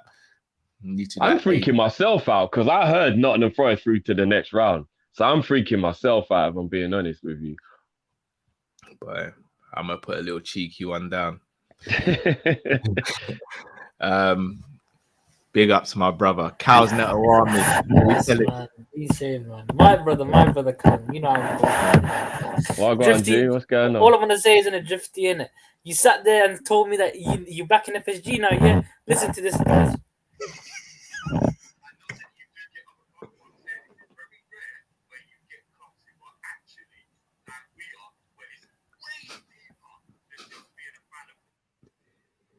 What happened there? I don't know. Something happened. Did you mute him? Something went wrong. I don't know. What was that? I couldn't quite hear. Of course. I'll keep it. Man, I got an agenda against you, man. It has to be. Yeah, I know you do, bro. I'm ready for it, bro. I'm ready for it. Come on. Come on. I never said I'm backing him. I just said I'm not gonna moan, bro. Come on, man. When they do good things, you can't just moan for the sake of it. Nah. It's because I feel like I'm in the mud right now, innit? So I have to drag you in the mud. You're trying to drag me down. I see you. It's never-ending story, and you're the horse, brother. You're trying to drag me in. I see you. I see you. I love the honesty, though. I love the honesty. What you got? Okay. What you got for us tonight, my bro? 2 questions quickly. Obviously, I think it's going to be on Sunday night. Jorge Masvidal and Colby Covington. That's going to be a massive fight. Obviously, I'm Masvidal because I just fucking hate Colby Covington. He's a prick. I don't like him. He has to win. Yeah, but obviously, who do you guys think is going to win? I have a sneaky feeling Colby's going to win, but come on, Masvidal, please, come on. Second question is, Manchester City, man, their form has been horrendous the past few weeks. Do you guys see right now, in this current climate, do you think we win the league? Because they made Peterborough fucking City look like Wolverhampton Wanderers the way they're defending, man. They are crap. They can't attack anymore. I just don't know what's going on. But, yeah, that's what it is. Now, I've asked the questions. I need to get into this Firmino talk, man, because I was on the Mane wave about him selling. I was on the wave about leaving Mane out. But Mane has proved to me in the last few games that he can play as a false nine. Not to a high level, but he's showing that he has versatility in him. Firmino, though, I don't want to say the D and F word. Done and finished. I do not want to say that, but you already said it. I think he is. I think he is, though. I can't lie, because we're talking about elite of the elite, Cal. Like elite top 5 clubs in world football. We're talking about Champions League winners. We're talking about Premier League winners. We're trying to go for 4 trophies. I'm being serious. Is Firmino gonna be a person that's gonna push Jota and Mane in the false line? I don't think he is anymore. And he's not a left winger or right winger. Jesus Christ, I don't want to see him in that position. Never in a million years. What do we do with Firmino then? Because I don't care. He's not a number 8. He's not a number 8. He just isn't. And as a 10, we always say, can he play number 10? I'm going to be real. I don't even want to take the piss. I would rather have Harvey Elliott in a 10 than Roberto Firmino. Because at least I saw Harvey Elliott last year putting up 20 goals and assists. You know, Roberto Firmino has not put up 20 goals and assists since 17-18 season. You know that, right? Yeah. So, Firmino thing, man. Listen, Mane, I love him. But I think Mane has more, what's that word? Value to our club. Value. He's more valuable to our club. And Mane, I love the guy. I love the guy. And the people that hate on Mane, you're a disgrace, man. You are a fucking disgrace. You can say he's not as a good a footballer as he was before, but for coming down to him and saying, "Oh, he's not celebrating with this and that," that is a disgrace, man. Yeah. People just hate on Mane. People just hate on Mane, and they just try to bring out this agenda against them and say, "Oh, Mohamed Salah, we need him for Ballon d'Or, so let's just bring down Sadio Mane." What are you talking about? Isn't the Sadio Mane the same guy that told the players around him to say, "Don't celebrate in front of me because Mohamed Salah lost"? That's the type of person that you're backing. But apparently, oh no, Mohamed Salah, they hate each other. No, they don't. 2 kings can't coexist. Does it have to be one? Facts. Drop a bomb for Cal's army on that one. Drop a bomb for him on that one.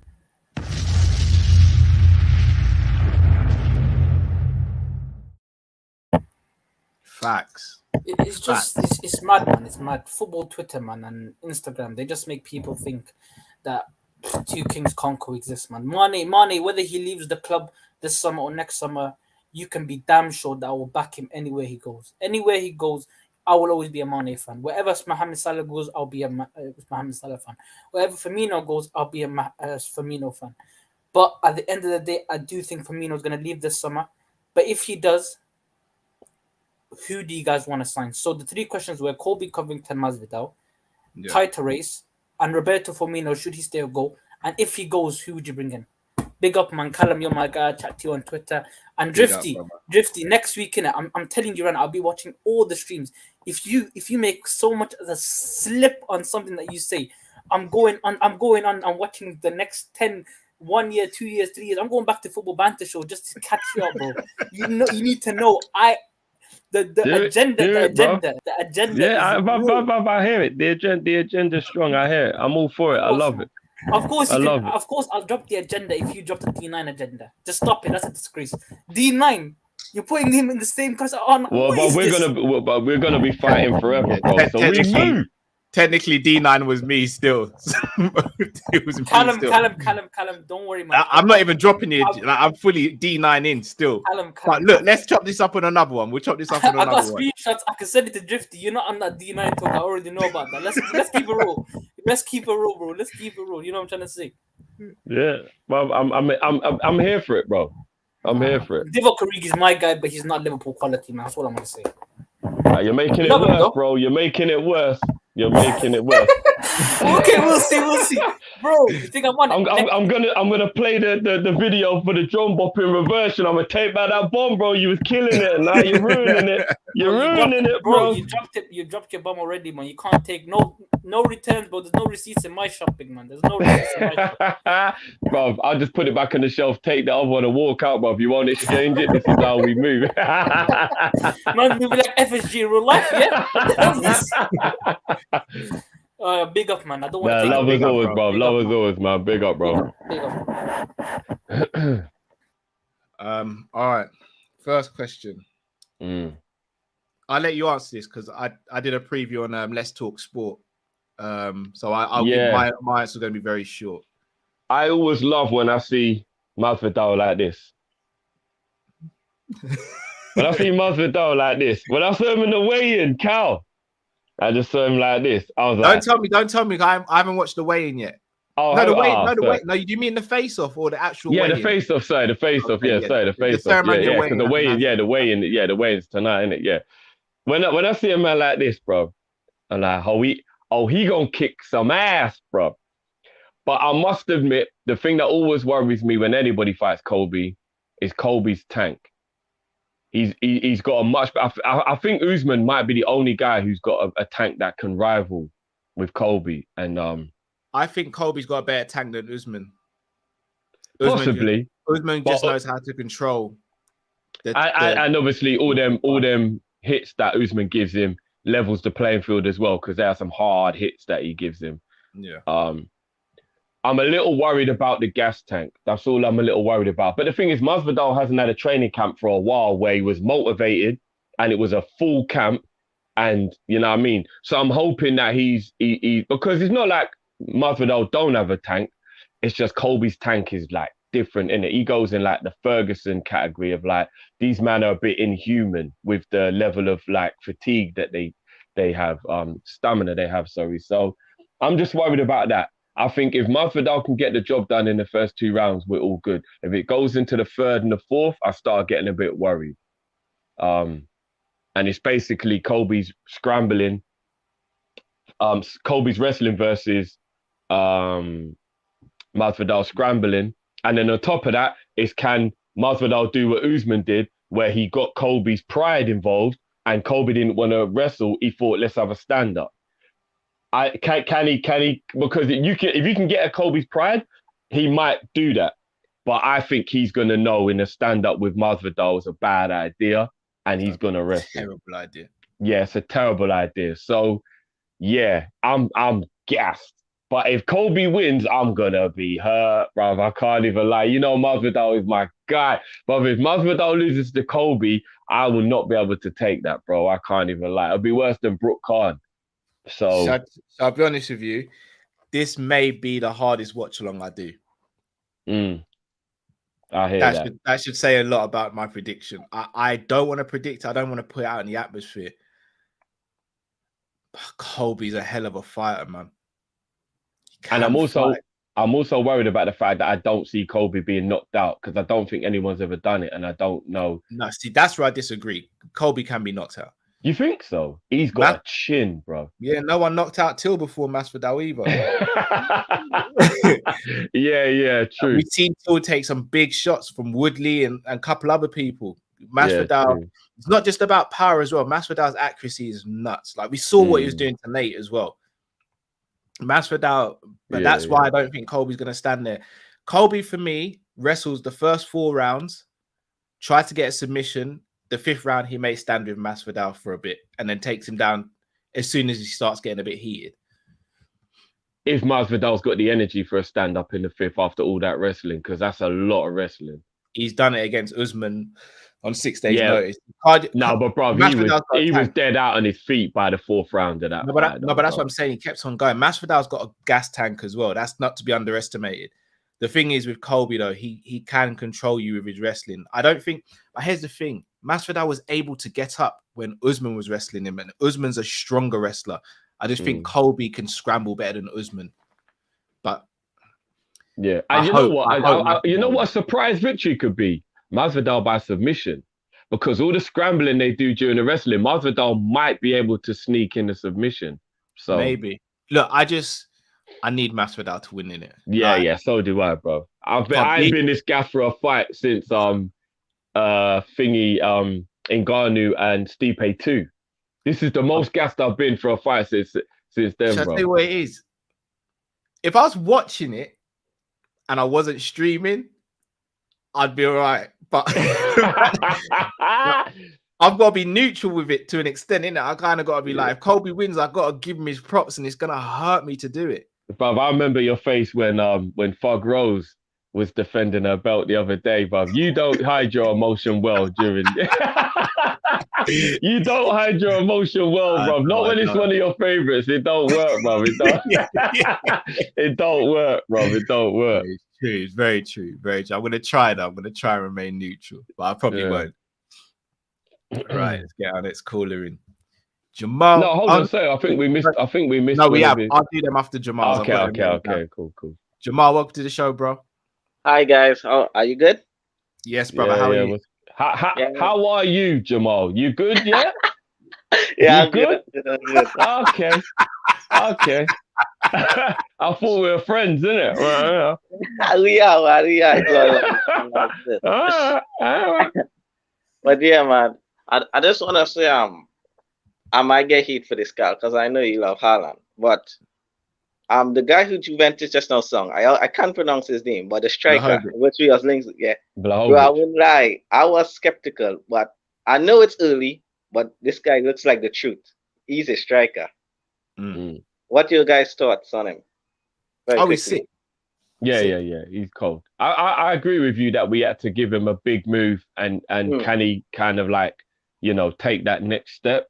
But at the moment, he's looking like it wasn't hype. It's looking like he is the real deal. Yeah. And I was gonna ask a question, but Matt's not here. I'm gonna wait till Matt's here. So I'm just gonna take it away from football, and I'm gonna ask you about Spider-Man. What's your thoughts on the last Spider-Man movie, and what you guys feel is the best trilogy? That's my first question. So when you say the last Spider-Man one, are you talking about Far From Home, bro? Yeah. Okay, cool. Yeah, the one with what happened in that? Was that the one with Jamie Foxx? Yeah, that was the one. That was the one with well, you're going way back out. That's Amazing Spider-Man. Yeah. The last Spider-Man was the one with Jake Gyllenhaal, Mysterio. Yeah, I've not seen that one. Okay. Yeah. I'll answer that one then. Yeah, and Drifty, I wasn't gonna do this one, but it's too funny, man. It's too funny. You're gonna enjoy this one as well, Drifty. Trust me. But don't do it, bro. Don't do it, bro. Yeah. Pogba, Mata, Lingard, Pereira, Fred, Bruno, Ahmad, Daniel James, Matic, Van der Beek, and McTominay. Mata, Pogba are the only two I think are world class. Mata. Today's is bad, I'm not even joking. No, because again, I think the same argument. I know for the last couple of years he hasn't been that great, but I still think he's a world class footballer.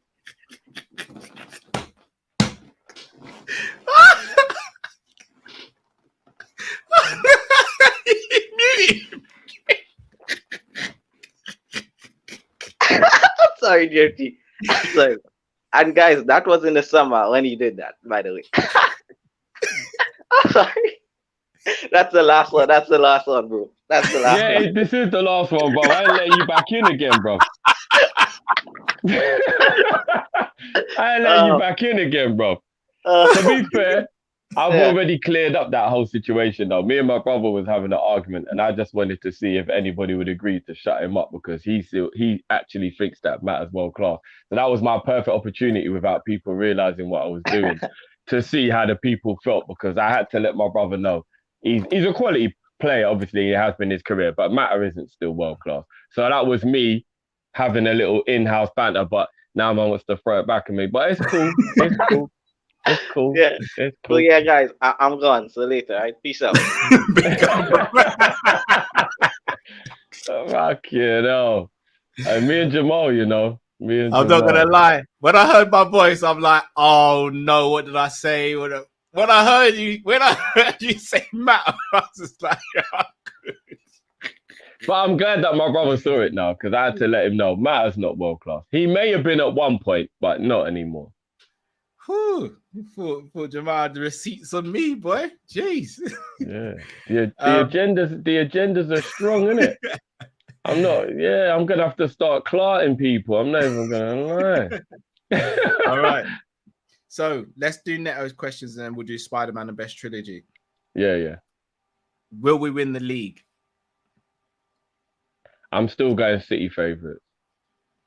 All right. I was, but I think this super chat's pretty timely as well. Ruben Diaz injured for up to 6 weeks. Here's the thing, though, guys. Ake's out as well, injured. Here's the thing. That is a big blow. That's a big blow. But I think Laporte and Stones are definitely good enough, though. Do you get what I mean? That they're not left in the mud right now, though, are they? That's 110 million pound worth of centre backs that they've got available now to still play. But Diaz is a blow. Diaz is a blow because he's definitely top 3 centre backs in the league. And that is a blow. That is a blow. Like, I can't sugarcoat that. That's a blow. And you know what? It's squeaky bum time for them, innit? Because they won the league last year because we lost our boys. So let's see what happens if they, you know what I mean? Let's see what happens. Let's see what happens. Because you've got to be real. Laporte and Stones are still very good. So let's see. Let's see, innit? Like, let's see. But you know what? And we have injuries ourselves as well. We do. They're starting to rack up a little bit. Like, we went from a full squad to slowly couple people are dropping out, and it's the usual suspects as always. And it's like, fuck's sake. But yeah, that is a blow to them. I can't lie, that is a blow. But when you're Man City and you've got Ake, Laporte, Diaz, and Stones as your 4 centre backs, if you get 1 or 2 injuries, you can't really moan. That is a hell of a lot of money worth for centre backs right there. So, you know what I mean? It is what Diaz 60, Laporte 60, Stones 50, and Thingy 40, right? So that's 210 mil. Just quick maths off the top of my head, worth of centre backs. Yeah, they can't really moan if 1 or 2 get an injury when they're 210 million pound worth of centre back. Exactly. You know what I mean? So precisely. Yeah. Obviously, we both want Bobby to stay in the summer. Me personally, still has to prove that he's got worth before I take my heart out of the situation. I need to see he's still of value to the squad. If he does leave in the summer, though, who would you want as a replacement for him? I've got my heart set on Anthony. And what? So I'll take Rafinha as a backup, but I've got my heart set on Anthony. So you'd get Anthony. That would give us Salah and Anthony on the right, Diaz and Mane on the left, Jota through the middle, but Mane can also cover through the middle as well. Yeah. Fair dude. And I would personally give D9 an extension. And Taki, obviously, I don't. Taki, we don't know what's gonna happen. You know, Cal, I'm keeping Taki in the summer. You know, I'm keeping Taki in the summer, especially if D9 is gonna leave. That's a conversation for a different day. Yeah. It is. Yeah. Spider-Man movie. You can answer this one, Drift, because I haven't even watched the last one. Yeah, no, it was good. I did like it. Far From Home, it was a good film. Mysterio was I liked the twist on it because they made it like realistic. I liked it. And Spider-Man's my favorite superhero. So I'm always up for the Spider-Man movies. Although you was along the right track with the Amazing Spider-Man. I think Amazing Spider-Man 1 and 2 are the best Spider-Man movies that have been made. I think Andrew Garfield was a brilliant Spider-Man, and I was actually really annoyed. Shout out Tom Holland, because he's done a really good job, and they went down the road of making him a bit younger. And obviously Garfield couldn't have been that young guy that Tom Holland is. So I rate what Tom Holland has done with the role, and he's been brilliant at it. But Andrew Garfield was my favorite. Is it No Way Home? Oh, okay, fair. Yeah, I can't. Whatever it was. No, it is Far From Home, isn't it? I'm sure it's Far From Home. I don't know. I think No Way Home is the new one, Star Days, and then like the new one. Anyway, I'm talking about unless Jamal meant that one, because I haven't seen the new one yet. No, MZ, Tobey Maguire is not the best Spider-Man. Come on, man. Tobey Maguire's claim to fame is being what's his name? My boy, how the fuck can I forget his name? Island. How the fuck have I forgotten his name? Who's my favorite actor, Cal? Denzel? No, my favorite white actor. How the hell have I forgotten his name? Leonardo DiCaprio. Oh my days! How on earth did I forget his name? Anyway, Tobey Maguire's claim to fame is being Leonardo DiCaprio's best friend. That's poor. So yeah, that's where we stand on that. But yeah, I think Amazing Spider-Man 1 or 2 is brilliant. Like, I love both of those. But no, the last Spider-Man was all right. In terms of trilogies, my favorite trilogy is Friday. Fridays, yeah, it might be Friday. I'm hoping they make an Incredibles 3. But as things stand right now, yeah, I know you love The Incredibles. I know you love that. Incredibles, that's my film, man. Incredibles is my film. Yeah. All right, let's get the next caller in.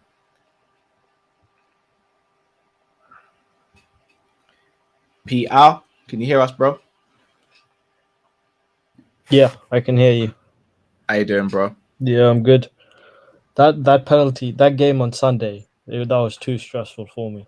I don't know how I managed, because straight after that, someone like I'd seen on Instagram, like our next game was versus Norwich, and I honestly thought to myself, I don't know if I can watch that game. Like I'd just been through so much stress, I just wanted to put my laptop away and just leave the room.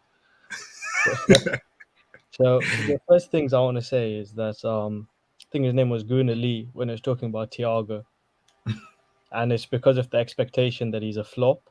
And if you want to go on that, I don't think you can go as far as saying he's a flop, but he's not been a good signing if you want to judge signings and flops the way he did. But at the same time, that means every player basically in Arsenal's team other than Ramsdale is a flop, because they all gassed them up so much and they've done nothing. So other than Ramsdale, you have Tomiyasu, who they gassed up. Ben White, not even about gassing them up. They spent 50 million. They went to a club and bought the wrong player. And then, I mean, we can just name all of their players, but no need. And then also I was thinking, we've won, I think, 9 games in a row now, and we have 11 games of the season. I think it's unrealistic to expect us to win all the 11 games. So, like, what games do you think we can afford to drop points in, and how many points can we? Because just saying we're going to win every game is just not going to happen. And then the final thing is on the UFC, I want Covington to lose so badly. I watched the press conference and I just can't handle the guy. Yeah. And then also, do you think Edson Barboza is done? Like, do you really think he has a chance this fight? That's a shout still. I feel bad. I love Barboza. I don't like watching what's happened to him, man. But I think he's won his last few fights. Yeah, he's been good his last few fights. I know, but it's when he fights the top tier that it's like he's just not quite there, isn't it? Yeah, so to be completely honest, I don't follow UFC that closely, but it's like anytime there's a UFC fight, I'd watch it, like if there's a big one. So I don't really know the guy he's fighting. But I know, but I just know his age must be catching up to him. Like, there's no way he can still be going as strong as he used to. Very true. We'll chop those up now then, Pete. Okay. Big up, bro. Big up, bro. Can I quickly start with the Edson Barboza one? Yeah, go to. Barboza has probably got the best kicks in all of MMA. That's why I love him. Like, maybe Gaethje. Maybe Gaethje. No, Gaethje's got low kicks. Barboza hits leg, body, and head. Yeah. He kicks all parts of it, like body, legs, and head. Like Barboza is crazy with it. I don't know if you've ever thrown a switch kick before, Drift. No. It's not an easy technique to throw. It's not the hardest technique in the world once you know how to do it, but it's not the easiest technique. But to do it with his speed and power is stupid. Like, I cannot stress how crazy it is, how fast he is when he does his switch kicks. With both feet as well, it's scary. He struggles a little bit with grapplers, and that's what Bryce is. Bryce is a phenomenal grappler, and he can submit pretty much anyone in that division. I'd love to see Bryce and Ortega go at it one day. I think that could be phenomenal. But this fight may potentially come very soon for Bryce in his career, so I wouldn't count Barboza out of this. This is the fight I'm most looking forward to on the card. It's going to be a hell of a fight. Yeah, Barboza is the reason. You know already, I love leg kicks. I love fighters who are brilliant at leg kicks, and that's why I love Gaethje, why I love Barboza. So yeah, I hope he wins. I really do. There's a few people who I always look back on certain things, and I really feel bad. Cowboys won. I just wish Cowboy could have had a belt. I just wish like a career like Cowboys needs to end with a belt in it, but obviously he'll never win a title now. Yeah, not now. But Bowser's one of those guys as well. I would have just loved to have seen him be a champion for a little while. So, but it is what it is, isn't it? Agreed. And the second question, what games can we drop points? Unfortunately, none. That's the scary thing, isn't it? I disagree, Drift. I think we have to match or better City this season, and I think we do it. So I'm going to go on a bit. Yeah, I'm going to go on a bit of a limb and say I'm probably contradicting myself here because I've still got City as favourites, but I do think we beat them at the Etihad. But I think if we can match City in their results or better them, then I think we will. I don't think us or City will go the rest of the season unbeaten. But I don't think it would be the end of the world. I think we can match them for the rest of the season. It's a tough one. I can see them winning all their games, bar maybe the one we play in. No, I can't. Not after how they've been playing. No, but bro, they're playing badly and they're still winning. And then if they do get their mojo back, then they'll obviously... Based on bad refereeing and VAR, bro. They're not grinding out results because of them. Because let's be honest, last week, you called me as soon as it happened, bro. There's a reason why officials come out and apologize today. It was whenever shocking. they did the other day. It was shocking.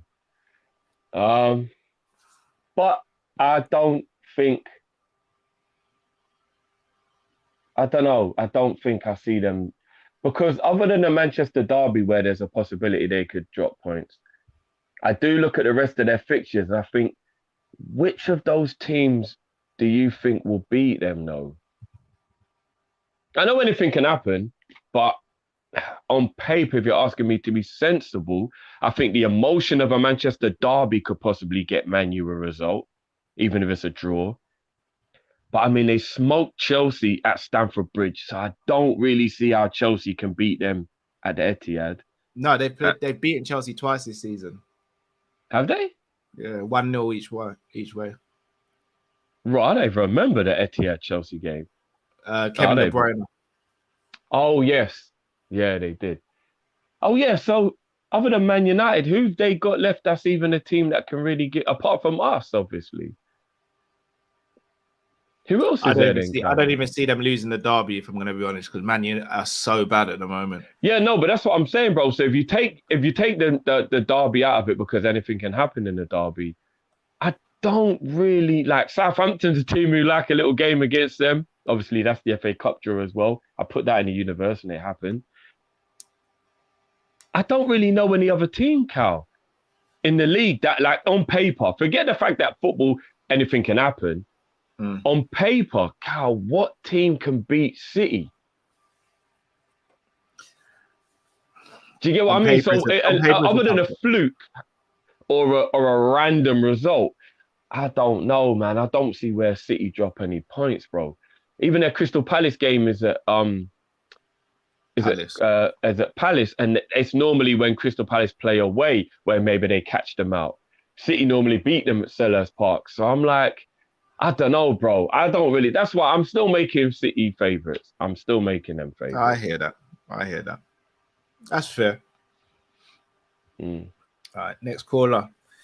Cat Sunday, aka Batman Billionaire Playboy. Welcome to the show, bro. What's up, guys? How you all doing? You good? Yeah, what's going on, bro? What's going on, bro?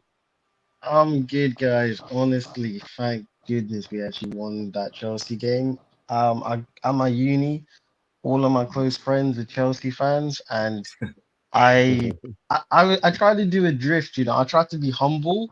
And the first thing I heard when I said, "Oh, good game, guys," I said to them, "You have a good team, but your strikers aren't the best."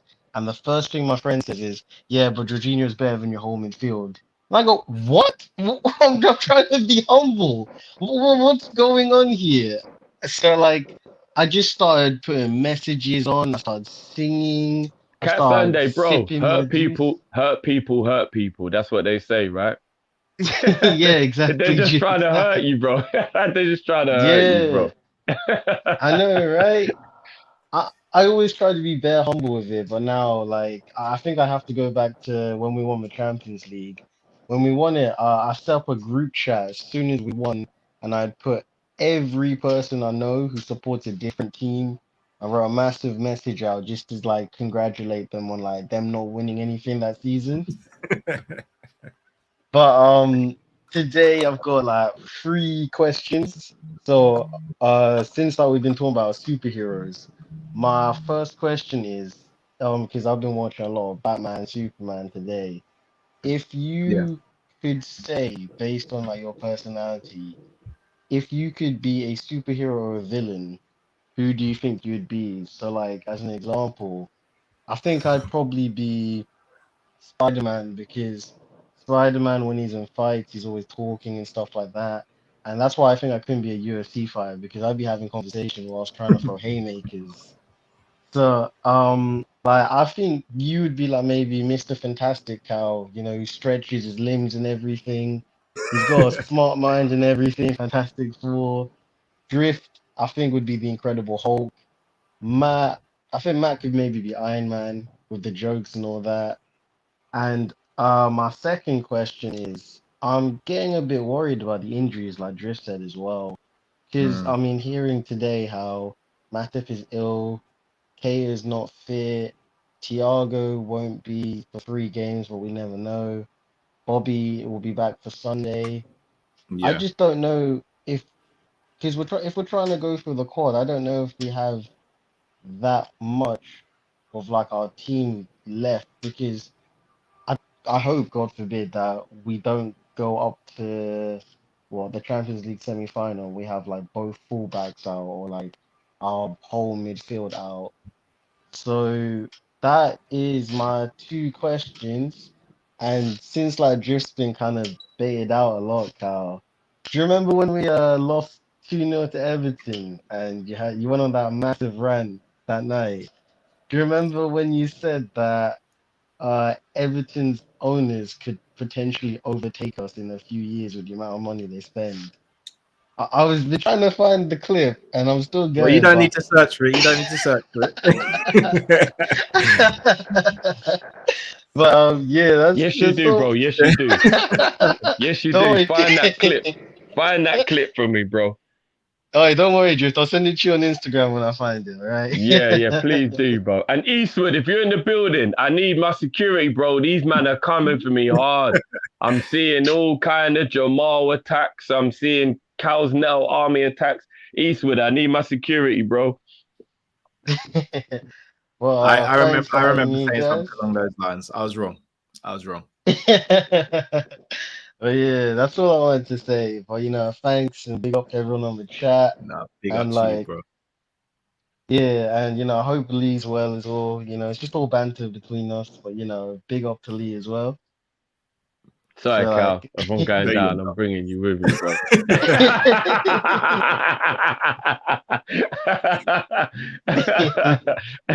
No, It's all I'll hold fair. my L. I'll hold my L. I was wrong. I was wrong. yeah.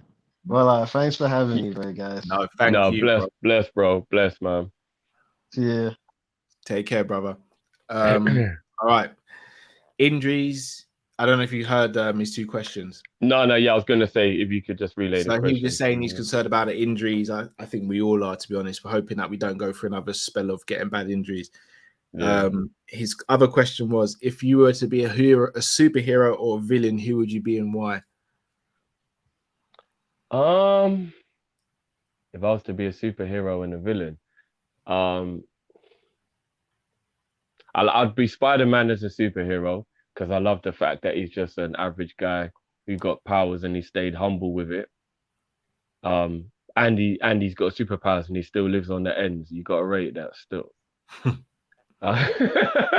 He still lives on the ends, bruv. It is what it is, bruv. Same house, same everything, bruv. Didn't even move out his auntie's yard, bruv. That's how humble he is. As a villain, Vegeta.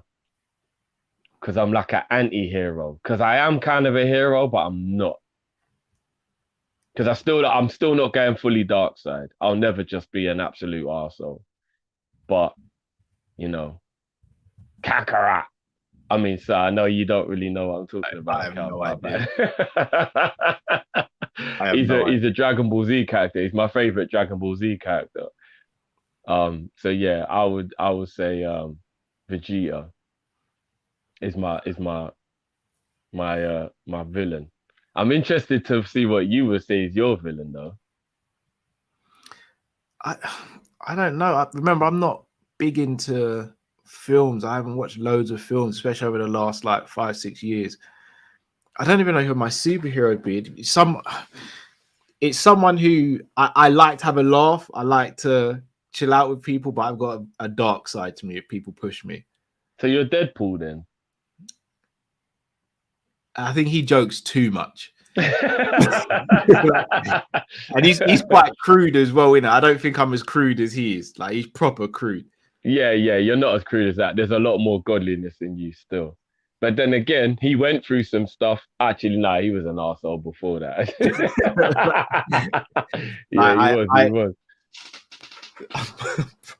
For a villain, I might be Thanos still. Bloody hell, that is fully that. No, so I'll tell you why. Because in my mind, I might think I'm doing something right, but I could be doing something completely wrong. But I'll go all the way with it, innit? Like, what, like mass genocide? Jesus, bro. I'll go all the way with it. Flipping hell. Oh man. Zabiri said Kall is Lord Voldemort. Snake said. I'm not even gonna lie, I don't know about Harry Potter. So yeah, I don't know about that. Yeah, I don't. Yeah, I don't know who my. I don't know. Oh, maybe you're Dr. Doom. Maybe. Like, you was a good guy, intelligent, and then something happened, and you went a bit twisted. Maybe you're Dr. Doom. Maybe. Yeah, that's a tough one. Who would Kall be? Black Panther, honorable. I like to fight fair. As a superhero. I'm still looking for the villain, innit? I'm still looking for the villain. Yeah. Dr. Doom's a villain. Yeah. He ain't no good guy. Maybe you're Silver Surfer, bro. So you're both. You're a good guy and a bad guy. It just depends what the scenario is, bro. You're Silver Surfer, bro. There you go. Yeah. There you go. That. Yeah. I said people on here will probably never see the other side of me because it's just a football channel, isn't it? But you're probably right. Yeah, the clapper man in the car, the clapper man in the car park side. Yeah, I know. Which can I confirm? I've never done that before. Like I want to put out Matt and Drifty have never ever seen me in a fish fight. They've never seen me. I just need to clear that out. That has never happened. They've never seen me in a fish fight. These are all assumptions. Fully innocent. I'm gonna hit up some of these super chats. Jamrock says that super chat about UEFA is why I'm pro ESL. I hear that, Jamrock. I do hear that. Lee drinks Granny Peach tea. That is so harsh. The beer is on smoke. Richarlison should slide tackle Lee off the show. MZ, has Thiago won more games than he's drawn or lost? Flop? ? Agree. I think he's won every game he's played in, right? Not every game. Not every game he's played in. This season, I think he's without. No, this season you might be right. Not last season. Okay. DJ, we need to have a Kop-Ish live show so we can all link up. Things are being worked out behind the scenes, guys. Future plans, guys. Future plans. Pimp in Distress says Chelsea will find out how lucky they were. Can't survive with 40k seat stadium and be about this life. Roman bailed them out with world-class players and seasonal debt. New owners won't. Facts. That's a shout. Plus, the stadium is a good shout because I know they wanted to renovate the stadium. I think they would have if he'd have got his visa, though. So I don't necessarily. Yeah, I think they would have renovated if he got his visa. I know it for a fact. Oh, well, there you go. I can't share the info on the live. But I know that. So it is possible. So the new owner may want to do that. So that isn't necessarily a drawback, in it. If he does it, they'll be all right, innit? Yeah. Although the fans owning the pitch could be a problem. Could be. Jamrock says, if I'm getting anyone from Eredivisie, it is Gakpo to replace Bobby and play him up front. He has played striker many times, and that's his best position. I maybe need to watch a bit more Gakpo. I know you're a fan of his, Jamrock. I don't know much. I don't know much about him. LFC Aaron says, how many games have we lost when Thiago and Fabinho started together? The answer is a big fat duck egg. Haters gonna hate. Facts. Lord Walker, thoughts on Ben Johnson? I want him sub right back. Is it him? What did I say? Yeah, that is the guy that you were saying still. Been saying on a freebie as well. Yeah. Homegrown as well. Tick. Might as well. Boom. Might as well, innit? Might as well, man. Might as well. Fully down for that. That for me would be an excellent recruitment. That'd be excellent. On a free, English, young, good defensively, can still improve. Yes, please. You know what? Let me just ask you this question real quick, because it kind of leads into what we're just talking about Chelsea. Just quickly, as LFC is saying it, if Chelsea moved, then they can't call it Chelsea. I think that was one of the problems that maybe they could face. I don't know too much about it, so I don't want to talk about it too much. But just in general, though, bro, do you think it's right for fans to have that issue, or do you think that comes down to things move on, and if things need to change, people have got to roll with it? Because let's say Liverpool had moved stadium, right? And it just wasn't Anfield anymore. We had to do what Arsenal did with the whole Emirates thing. Would you, or even the whole name, they became the whole Tigers and little thing, just in general, do you have a real issue with that? Or do you believe that sometimes that's just what happens in life? I'm old school and old fashioned, so I would have an issue with it, but I'd probably get over it as a football fan, because I can be fickle as a football fan. There's loads of things I've not agreed with, and then I've got over it. So I think I would get over it. At the time of it happening, I'd kick up a hoo-ha. But so let me give you a scenario. We get a multi-billion owner who's got all these plans he wants to do, and the plans work. They work, and it's actually brilliant. And we do become an unbelievably successful side. I mean, at least one trophy a season. But we have to be called Merseyside Red, because whatever he's done has changed the something, and now we can't be called Liverpool anymore. Would you be all right with us being called Merseyside Red? No, because after we score a goal, what are we going to chant? Merseyside Red, Merseyside Red. It's not the same, is it? So that's the point I'm making. Is it an issue, or is the success more important? But I'm the wrong person to ask. Fair enough. Let me know in the chat, people. Would you take a trophy every season to be called Merseyside Red, or is it bun that? Yeah, just let me know, people. Yeah. Ash says, Diaz out. That's their leader. Gone for about 8 league games. Tied to apply the headlock right now. I've said it before, but I truly believe our foot soldiers will be the difference. We're winning this league. Tell them again, Ash. John says, we need to talk about the Anfield atmosphere. Dyer. It's hard for us to speak about it because we're not there on a regular basis. Plus, I need to know whether John is a Liverpool fan or if that's a shot. No, he's a Liverpool fan. He's a Liverpool fan. Okay. Also, Dyer's a bit harsh, isn't it? Yeah, even when we do watch-alongs, we can't listen to the sounds, so it doesn't get picked up through the micro. So again, I only think it was. I only think it got a little bit quiet during the second half in the Norwich game. If you think about some of the previous games, it was electric. Yeah. But I mean, I think another thing that people do take for granted, and this isn't me taking shots at anyone because I don't even go to loads of games. I think people underestimate how hard it is as a fan in the stadium to just constantly be upbeat and noisy for 90 minutes. It's not easy, See, that's where I disagree, Drift. That's where I disagree. I personally believe, and again, this is just my personal opinion. I'm not trying to tell any other people how to support the club. That's not my right to do that. But me personally, if I pay my money to go, it's like a music concert. And again, this is just me. I know everyone likes to enjoy music differently as well. But if I pay for a Liverpool ticket, I feel as though it's my job, my obligation to sing and encourage the players for 90 minutes. No, encourage 100%. But to be noisy for the whole time, occasionally you got to take a minute to watch the game and take in what's happening. Do you know what I mean? Like, we've all been to live games. Like, there's moments where you're involved in the game and you're concentrating. You can't be noisy or loud and whatever when you're do you know what I mean? Like, you're watching what's unfold. It's harder than people think to be noisy for the entire game, in my opinion anyway. I think it's difficult. You've seen it when we do watch-alongs, and again, Cal's right, in the stadium it's different because you're there, the buzz is there, you've got everyone around you. But when you're watching the game, you've seen it. There's times when we just go quiet because you're so into it. It ain't about making the noise. You're watching the development, what's happening.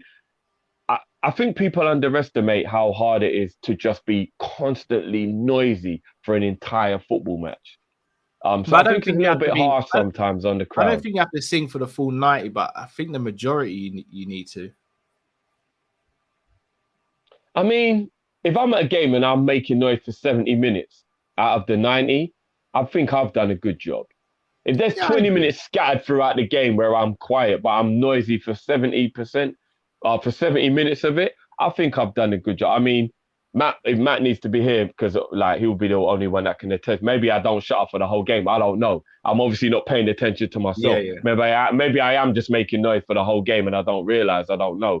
But I do think it's a little harsh sometimes on the crowd to just expect them to just constantly just make noise all 90 minutes. You know what I mean?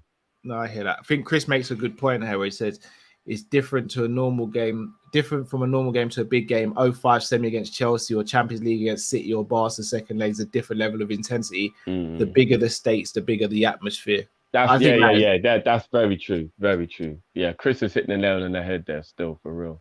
All right. Got 5 more callers we're going to get through. Big Bucks, can you hear us? Yeah, can you hear me? Yeah, how you doing, bro? Yeah. What's going on, bro? Yeah, I'm good. I just want to say congrats on the win on the weekend. You beat us. I was so ready. Fam, you know, I had this day bookmarked, so I'll come in here and just go mad, but and bro, we no, let him finish. Drift, let him finish. No, I was just going to say we told you we'd be humble if we won, though. So do you know what I mean? We'll remain humble, but go on, bro. That's why I respect drifting, man. Callum, I saw you saying bun Chelsea the other day. Bun Chelsea. Ain't get no humbleness for me. You see this? This ain't a bottle of water. This is a bottle of Chelsea tears, bro. Add yours to the collection. Okay, send them more then. Right, after that, okay, send them more. So you like it? Okay, like that, bro. Bun Chelsea. It's funny. What were you man saying? Where's Kepa? Kepa out here knocking out satellite dishes. Where is he, bro? Kepa's not better than Kelleher. Remember, I told you, not better than him. What? Hey, this guy's smoking something. I'm smoking on that Chelsea pack. That's what I'm smoking on. Look at his energy, fam. Look at his energy. Yeah, the energy's here, brother. The energy's here, brother. Okay. Okay, Callum. Say no more. It was 1 year ago today that we beat you at Anfield. So you're the best. Look how times change. Look how times change. Yeah, I hear that. Last season you got the we beat Liverpool at Anfield award. This season we got the Carabao Cup award. You know, we could put ours in the trophy. One Champions League, mate. Oh, we won it six times. Someone else and for them, your life for sometimes. And for them, it was not inside your lifetime. You just got to live in the past. Cool, man. Cool. You never won it, bro. You seen 2 Champions Leagues in your lifetime. There is nothing a Chelsea fan can say to me to banter. There is nothing. Everything you've done, we've done. Name me something you've done we haven't. Is there a way that I can make you two go big and I step out because like this? No, go on. I'm waiting. Name me something Chelsea Football Club have done in their history that Liverpool Football Club haven't. Go on, I'll wait. Win back-to-back Premier League. We've never done back-to-back Division 1. Or is it different because it's a different game? Because technically, if that's the case, then you've only got 1 Champions League because Oh, sorry, you've got no Premier Leagues because they changed the name of the Premier League from the Barclays to just the Premier League. Are we going to do that? That's a lie. That's a lie. The first year it got changed. We won it. Oh, so you've won one then. You've only won one then. So we both won one then. Stop being silly, Callum. So I'm not being silly then. So we have done back to back then. Go on. What's next? But top pens, they haven't. But okay. Anyway, what I was going to say was, listen, bro, what? Well, I can't really congratulate you. You know what I mean? Big Boss, go on, talk. I'll hold Callum back. Callum, allow it. Like, Big Boss, go on. What you gonna say, bro? What you gonna say? No, I'm just saying, like, the trust is high, bro. Like, this guy, you're getting gassed. Like, brother, I came on here on a humble thing. Congratulations. I went on here on this full force. Like, calm down, brother. What's wrong with you? What the hell, man? Just know, if Dark Cow active. Just know, if you don't win, nothing. Now, Dark Cow, brother. Bro, I've been saying Callum is a bookie guy, bro. Bro, Matt told us stories about you, you know. Bro, Callum ain't a nice guy, bro. Boxing man in car parks and that. I tell him, man, bro. This nice guy gonna fool me, bro. I tell him, man, bro. I've been telling him, man, bro. Yeah, Callum ain't no nice guy, bro. He's evil deep down. Don't be fooled by the smile. Man, them said that Cow's is in the sparring starts right now, you know. Man said he's a bad man. Nah, man. Imagine having Callum as a brother. Fam, if Callum was my older brother, oh my god, bro, this guy, bro. He'll send me stuff and Cal would be a horrible older brother. That's a fact. Bro. That's a fact. Even I can confirm that. Brother, he'll say, go shop and bring a change, bro. Like, you know what I'm saying, bro? You don't say, you got £1. Yeah. You'd be going shop all the time, 100%. Brother, I'm not crying. I'm smiling. Just making sure I don't want anything leaking on my keyboard, man. This guy. That water looks. Hey, that water looks like it's some. sorry. That water looks my nose, bro. Anyway, anything non-Liverpool Chelsea you gotta say, bro? What's going on? Basically, the day when I found out that Roman cut but I felt like someone died, bro. I hear that. Nah, Leeds, bro. Like when I saw, I can't. I laugh. Leeds, bro. Like, I was so upset. I was like, bro, this guy's literally my whole childhood, bro. Like, I was born 2003, innit? So Roman's the only person I've seen. So I'm before you call me a glory hunter, I was made to support Chelsea, by the way. So you can't really like cuss me for supporting them. But anyway, man, when I found out he cut, because now we're kind of, I don't say we're screwed, but it ain't looking good. Like, I don't think anyone's gonna love us as much as he done. You get me, fam? It's gonna be like some. I feel like it's just gonna be forced now, bro. Like, Roman, why? No. I can't put the bottle on the mic. Bring the bottle. I'm crying. Well, man said this time he is crying. Man said, fuck it.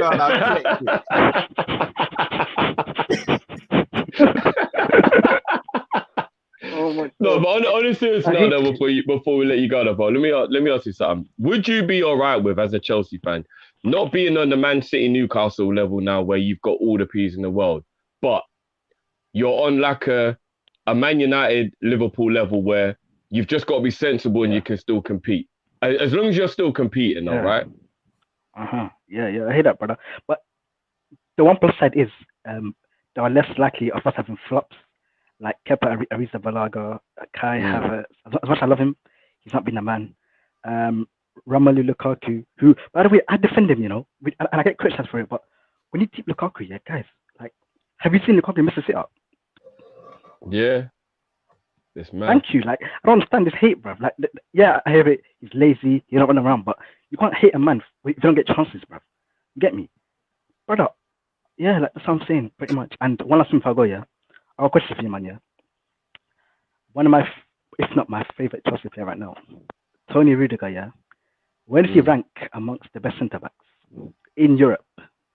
Like, where do you guys put him in? Like, top 5, top 10? I don't know. Because this brother, when I tell you, like, I don't think I love the player this much since Hazard Drogba. Like, his character, the way he is funny, man, Rudy. But man, I have some, that's what I want to say. By the way, he's better than Matip. He's better than Matip. Anyway, I was trying to defend you, bro, and then you stabbed me in the back. I'm joking. You stabbed me in the back, bro. Hold tight, Joe. Oh man. Now hold tight, Joe Matip. Now hold tight. Yeah. Hold tight, Matip. He's a bowler, but I was saying that. Yeah. Yeah, no, big up, bro. We'll chop that. We'll chop that up now, and I'll have to. I'll try and hold Cal back from the attack as well, bro. Yeah. Cal is the ultimate pagan. I don't like him more. You go away. Yeah, ultimate pagan. Man, you rushed me, bro. Again. I told you, look, Cal, and he'll carry you back to the car. Exactly, you don't think I'm joking. Brother, this guy will punch. Brother. This guy will punch up, take you home to your mum or your wife, whoever, and be like, man, this happened today. He was chatting crap, so I had to teach him a lesson. But it's cool, though. It's cool. You wasted. But yeah, man, I'm gone. Big up, bro. Big up, man. Big up. Cal, you're a savage, bro. If you come at the Kings, you best not miss, bro.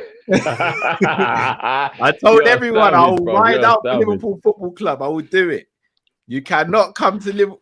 Bob, could you imagine we lost that game? Big Bucks would be in here shelling it down right now. Yeah, I hear that. And I told, but everyone always says I'm the harsh one. I keep trying to tell everyone I'm the peacemaker. Nobody's listening to me. I'm the peacemaker. Matt and Cal have got way darker sides to them than I have. I only retaliate. I only defend. That's a fact. I never start trouble. I only defend. Fair dude. You're gonna try and kick the ball in my box from the Virgil it out, innit? Well, you know what, bro? You're actually a Rudiger guy. Like, you like Rudiger, so I'll let you take this one, bro. Oh, I won't go that far. I don't like him. I rate him. Bro, we did Lovren versus Rudiger, and you took Rudiger's side, so I'm gonna have to like get a jab back in there, bro. I'm gonna have to get back a jab in there, you know. That's cool. You know what I mean? Like, bro, man, for the Mayweather, you know. Rudiger's still better than Lovren. Rudiger for me right now is top 10 centre backs in world football, not top 5 for me. Top 10, yes, and has been since Tuchel's been here. So I think there's a long enough time period to say. That's what I was going to say, though. It is based on form, because prior to Tuchel, Rudiger was in the mud. So it kind of does show you that systems and managers can make the difference between players being good or bad. It is obvious, because under Lampard, I think he was horrendous. So yeah, fair dues. But no, he's a fug, innit? You know what? Rudiger is the exact example of you love him if he plays for you and you hate him if he plays for someone else. That is Rudiger in a nutshell. It is. Yeah, there you go. Yeah, for real. Cal, welcome to the show, bro. Hello, you guys all right? Good, thank you, bro. How are you? It's been a pretty good week, really. It was my birthday on Wednesday. Big up. Oh, big up, man. Big up. Happy birthday, man. Big up. Cup win. A very big week for me. Hold on, you got a new job as well, did you say, bro? Yeah. Yes. Come on. Birthday, Liverpool win, and a new job. You are winning. You are winning. Hold on. Bear with me. There you go.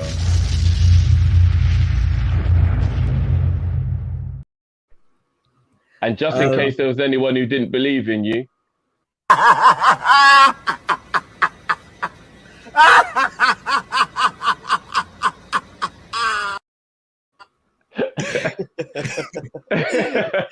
Big up, man. Big up. So I have like a couple statements and a would you rather, as usual. Go for it, bro. I believe like Klopp should start playing Joe Gomez more just to get him into form, because I feel like with our high line, Joe Gomez fits it better than anyone else because he is the fastest centre back in the Premier League. I believe we will concede less goals if he was played into form instead of sporadically played every now and again, where when he comes in after like he probably has the most in-between appearances. Like he plays less than Minamino, Origi. He'll have like 2 months out, not even an injury, and he's thrown in and people are like, why isn't he perfect? It's like he has the least game rhythm out of anyone in our whole squad. But I feel like he has the best potential with how we play. Yeah. Because Matip is, we can all be honest, Matip is a bit slow compared to our other centre backs, and that is probably his only weakness. And we do struggle with the high line with him, because once the ball goes past him on his side, we do struggle. So yeah, and I hear that.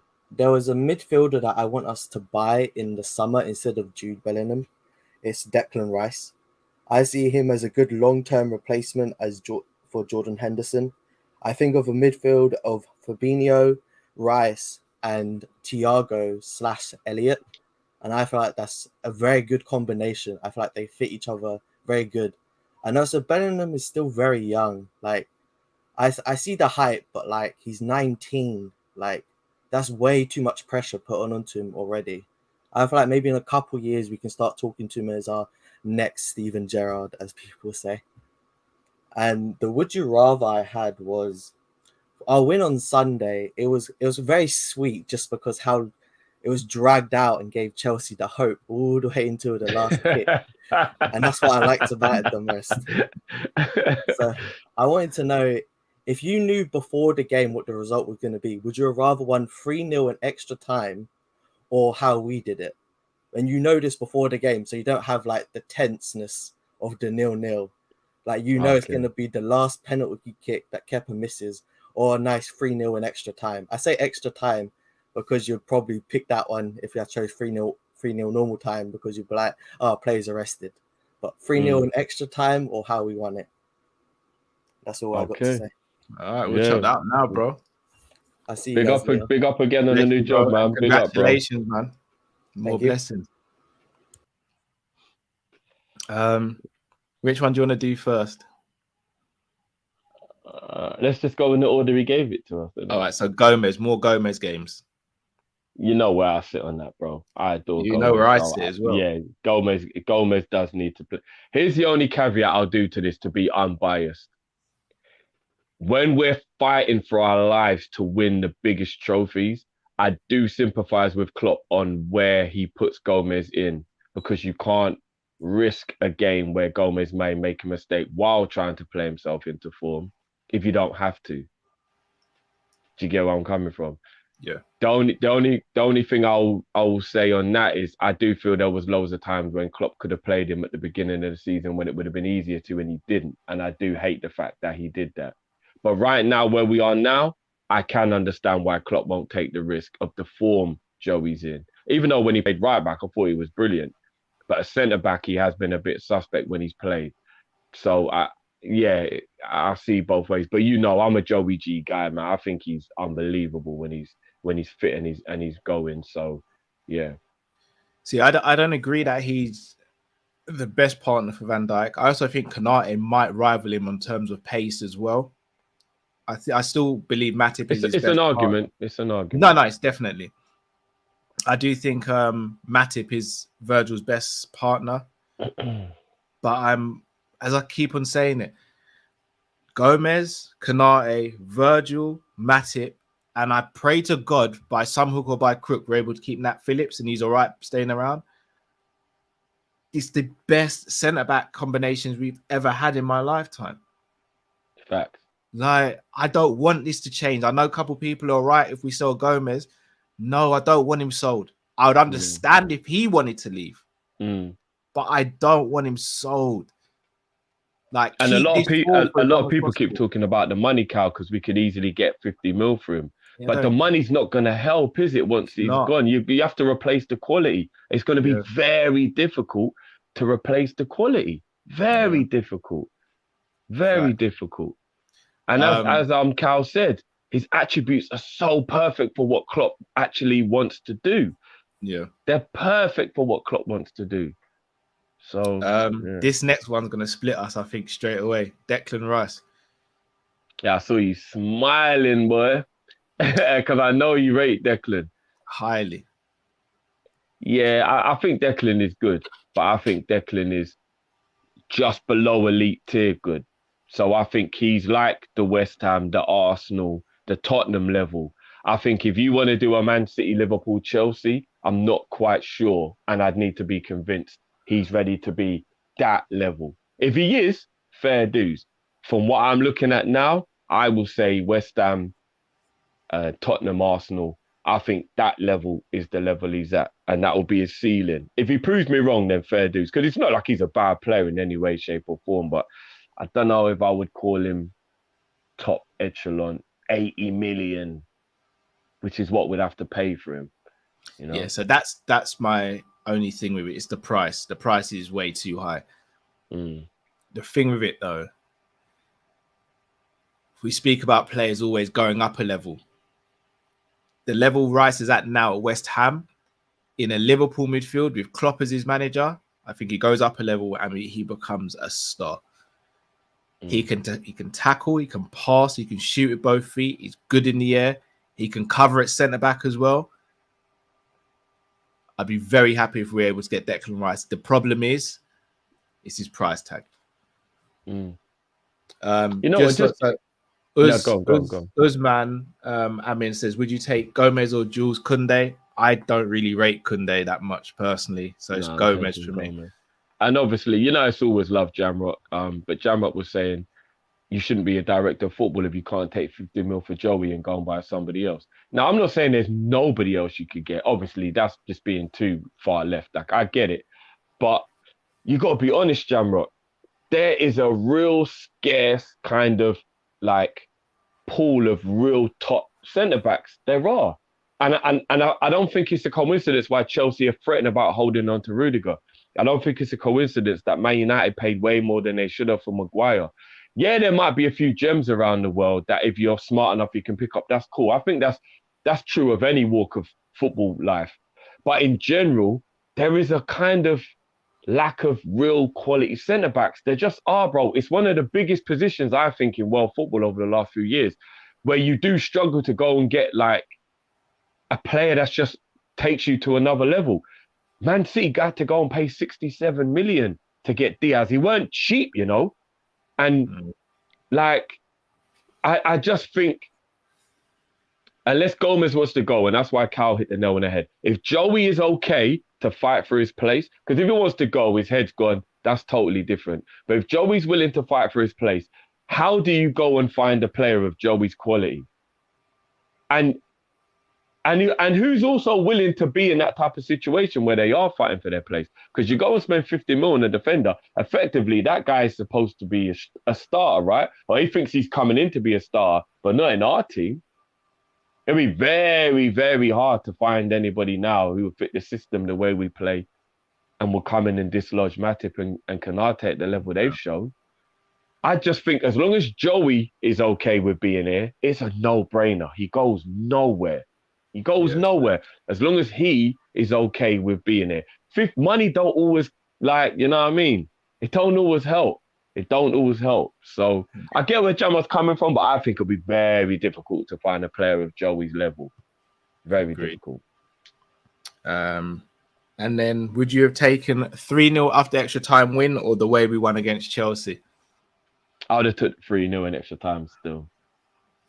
I would have, because it would have been amazing. It would have been amazing to watch D9, Mane and Salah all banging a goal and win the game in extra time and just be cruising to the thing. The drama of the penalties, as Cal said, was sensational in it because we won. If you lose, that's the most agonizing thing you could ever go through. To go through all that and then lose. So I would have took the 3-0 win because 3-0 win is like naughty, innit? Like that's, and like Istanbul settings. So like it gets to like 110 minutes and we've only got 10 minutes left of the game. And then we just go bang, bang, bang. And we just hit them with the 3 goals. And it's just like, there you go. I would have, I'd have taken the penalty win because seeing Kepa score a goal, we'll never see that again potentially. So seeing Kelleher and seeing Kepa miss, yeah. That for me, I do get that. And if anyone wants to watch it back, Kelleher's penalty was a no-look penalty. Did anyone actually notice? Come on now. Did anyone? He actually did a no-look penalty. He looked come here to take part. And he shot it that way, bro. I haven't come here to take part. I come to take over. Man, Kelleher did a no-look penalty. That's sensational. That's sensational, bro. Man did a no-look penalty, bro. He's the goalkeeper and he did a no-look penalty. That's mad. That is mad. Ronaldinho is the GOAT. Welcome back, Mr. Lewandowski. Hey, what's going on, fam? What's going on, bro? What's going on, bro? Not much, man. You know, I'm just watching the Bundesliga right now. That's what I love to do on my free time. You know what I'm saying? I'm always intrigued when you jump in as to what Bundesliga slander is going to be this week, bro. Bro, listen, man. It's the best competition in the world, bro. The shade. For real. Tell you what, Lewandowski should get the next Ballon d'Or, bro. He scored 17 tap-ins so far this year, man. That's Ballon d'Or worthy, let me tell you. Oh, man. Yeah. But nah, I mean, honestly, I'm about to be kind of serious this time, and it might come off as negative. No, go for it, bro. But I had very high hopes going into the Chelsea game. And after that, or let's say during the game, I sort of came back to reality. And I'm not quite sure about us winning the rest of the competitions this year. Because here's the thing, right? Before the Chelsea game, the main reason I think why we felt that we had the upper hand and we were going to dominate is Thiago. Now, Thiago, he's one of my favorite players. Like, I think he's one of the best midfielders in the world. Yeah. But we need to have a conversation about how many big games he misses. Because it's not natural. He's missed the United game, both Chelsea games. He's missed Champions League games. Like, he's missed the City game. So, for me, the rest of our season, I would say, strongly depends on, can we get lucky with this guy? Like, can this guy be fit for, I don't know, if we get PSG in the next round? Yeah, Cal, you want to say something? No. I'm agreeing with what you're saying. Right. I'm fully agreeing. Right. So that's for Thiago. And again, I can't say that you can't say he's a flop, but I understand where people are coming from, because when we signed this guy, it was okay. This was the guy that was going to take us to the next level. And because this guy had just won a Champions League with Bayern, he was one of the key players. So the expectation was, okay, this guy's going to come in and he's going to make the difference in the big games, which is what we've not seen so far. Right. I think we're yet to see like top performances in big games, where the thing is, whenever he plays, he's always at least like an 8 out of 10. Like I can hardly remember any bad games. But again, like, you're supposed to be top 3 midfielders in the world. Right. So that's for Thiago. And so right now, looking at the rest of our midfield options going into this end of the season, it's really not looking good, man. Naby Keita, man, bro, honestly, I'm very close to like losing patience. I was the biggest advocate for Keita. I thought he was very complete. But the thing is, he's rarely ever fit. And when he's fit, he doesn't provide the out of this world performance that Thiago does for you to give him the benefit of the doubt. I don't know if you agree with that. I do. Yeah. Right. So Naby Keita, for me, I think he goes next season. It's very sad for me, but I think he goes. On the other hand, Milner, there's no point talking about that. Absolutely needs to be moved on to a coaching role, perhaps, but shouldn't continue. For me, Henderson should be a 6. For me, Henderson should not be an 8. Period. Because again in the Chelsea game, and for example, Salah was atrocious that game, right? But a part of that was because he didn't get the right service from the right midfielder, because Henderson wasn't great attacking wise. Ox I think should go as well. So like I'm saying, in terms of our midfield, it's not looking well. It's not looking good. Like, listen, we played Chelsea, bro. I was so ready for us to dominate them, bro. Like, you have no idea how much I despise Chelsea, man. It's not even. It's not. I do. We do, bro. We do. We're on the same plane, bro. Right. So for me coming into the match, I was like, okay, you know what? We're looking a lot better. They're having all these issues, and we come into the first half, and they look like scoring 3 times. Like, bro, I don't know how that's even possible. And the problem for me is a lot of times in football, when you win or when a player scores, it just overrides whatever the fuck happened in the match. It's like, guys, listen, we won. It's great. We're cup champions. But we need to talk about the fact that Chelsea, with the most horrendous attack, gave us that kind of trouble. Fair dudes. We'll chop that up now, bro. We'll chop that up now. We'll chop that up, bro. I do hear where you're coming from, so we'll chop that up now, bro. And don't worry. We're definitely going to be having that Lewandowski debate, bro. So don't worry about it. Very soon. Looking forward to it. I'm down. All right, y'all. Have a good weekend. You too, brother. Bro. Big up, bro. Do you know what? Just quickly, Cal, what I do want to say is it's mad, innit? Because, like, you know, big up to Big Bucks as well, because obviously you did come in a humble thing, which at least you do. Because at least you did. Because obviously, if you lose, you got to come in a humble thing. Lewis was very humble. So there's some Chelsea fans who I really like. Obviously, it's just the general Chelsea thing what I hate. But what's mad is I'm sitting here and I'm realizing just how much they would have slewed us if they'd have beat us, and how, like, you keep telling me to not be humble, but I don't want to change who I am just because. But it is kind of mad that I'm thinking just how much they would have been on our neck if they'd have beaten us. But I don't want to change who I am. Money don't change we. We are money changer, innit?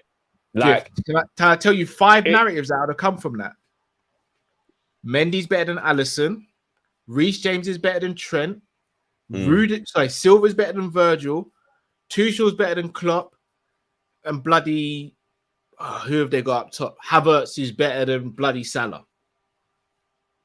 That's just 5. I hear you. I hear you. But this is the reason why I want to just let the fool be the fool, innit? Do you get what I mean? If you see someone at a party being a dickhead, you just watch him. You don't join in, innit?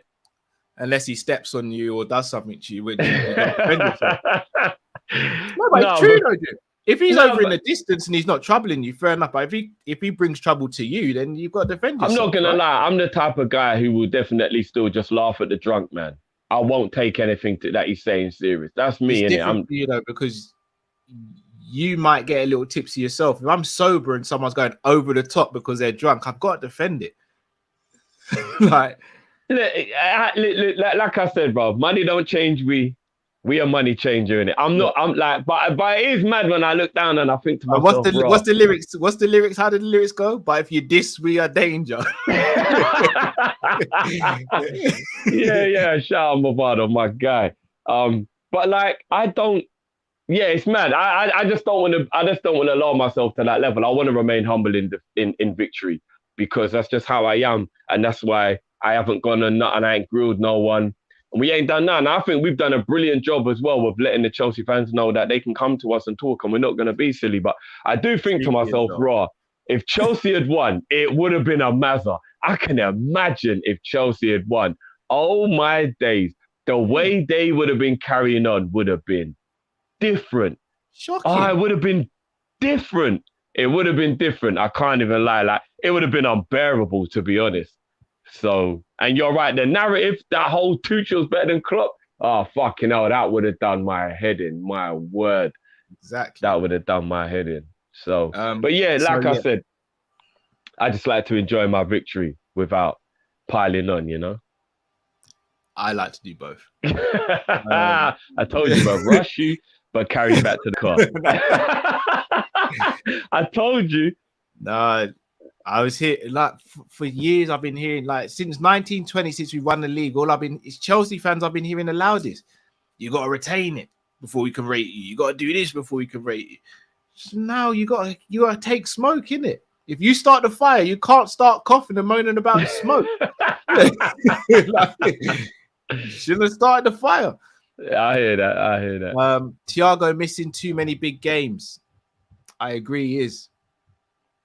Here's what I want to say on this. I think if you look at Thiago's early career, he was very injury prone. But if you look at the last 2 to 3 years before we bought him, he actually wasn't injury prone. And I think the difference, what's happened to him since he's come to England,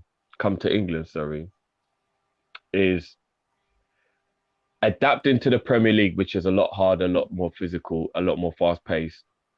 And the assault that happened in the Merseyside derby. And this is why I'm so like, fuck Everton. Like on a different level. It's always been fuck Everton. But now I'm fuck Everton on a different level. Highest level. Because Virgil and Thiago were like, I'm not even going to call it assault, bruv. I don't even know what the next level up is from that without it being murder. Like, it was a joke what they did to those players during that game. That derailed our entire season.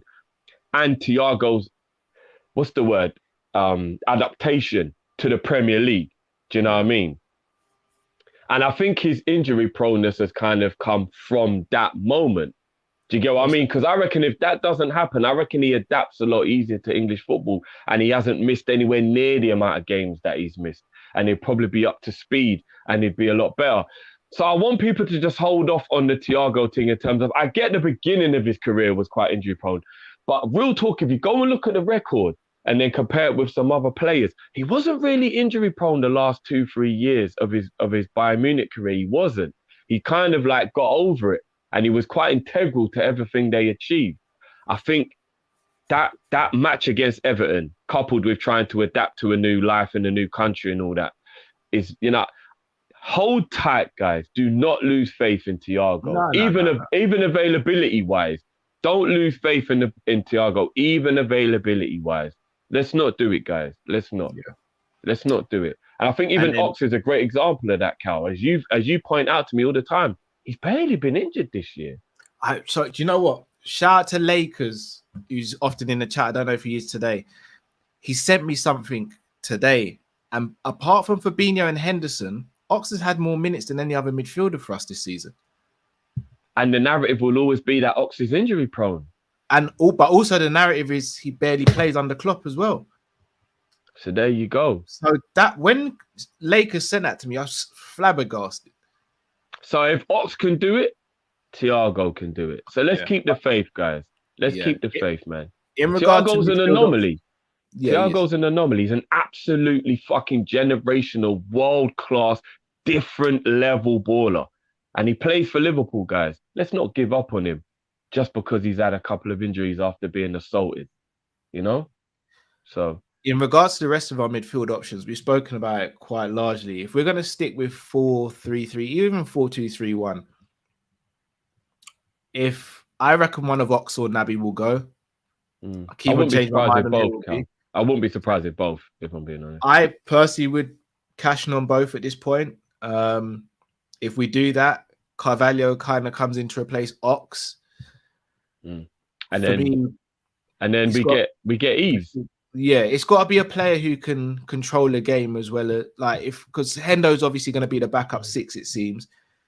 We need someone else who can control the game if Thiago's not available, and Basuma can do that. MP, don't make me laugh at my goat. Come on, man. That's not I don't like. Don't make me laugh at my goat, MP. No recovery still. All right, gotta bring in the next call.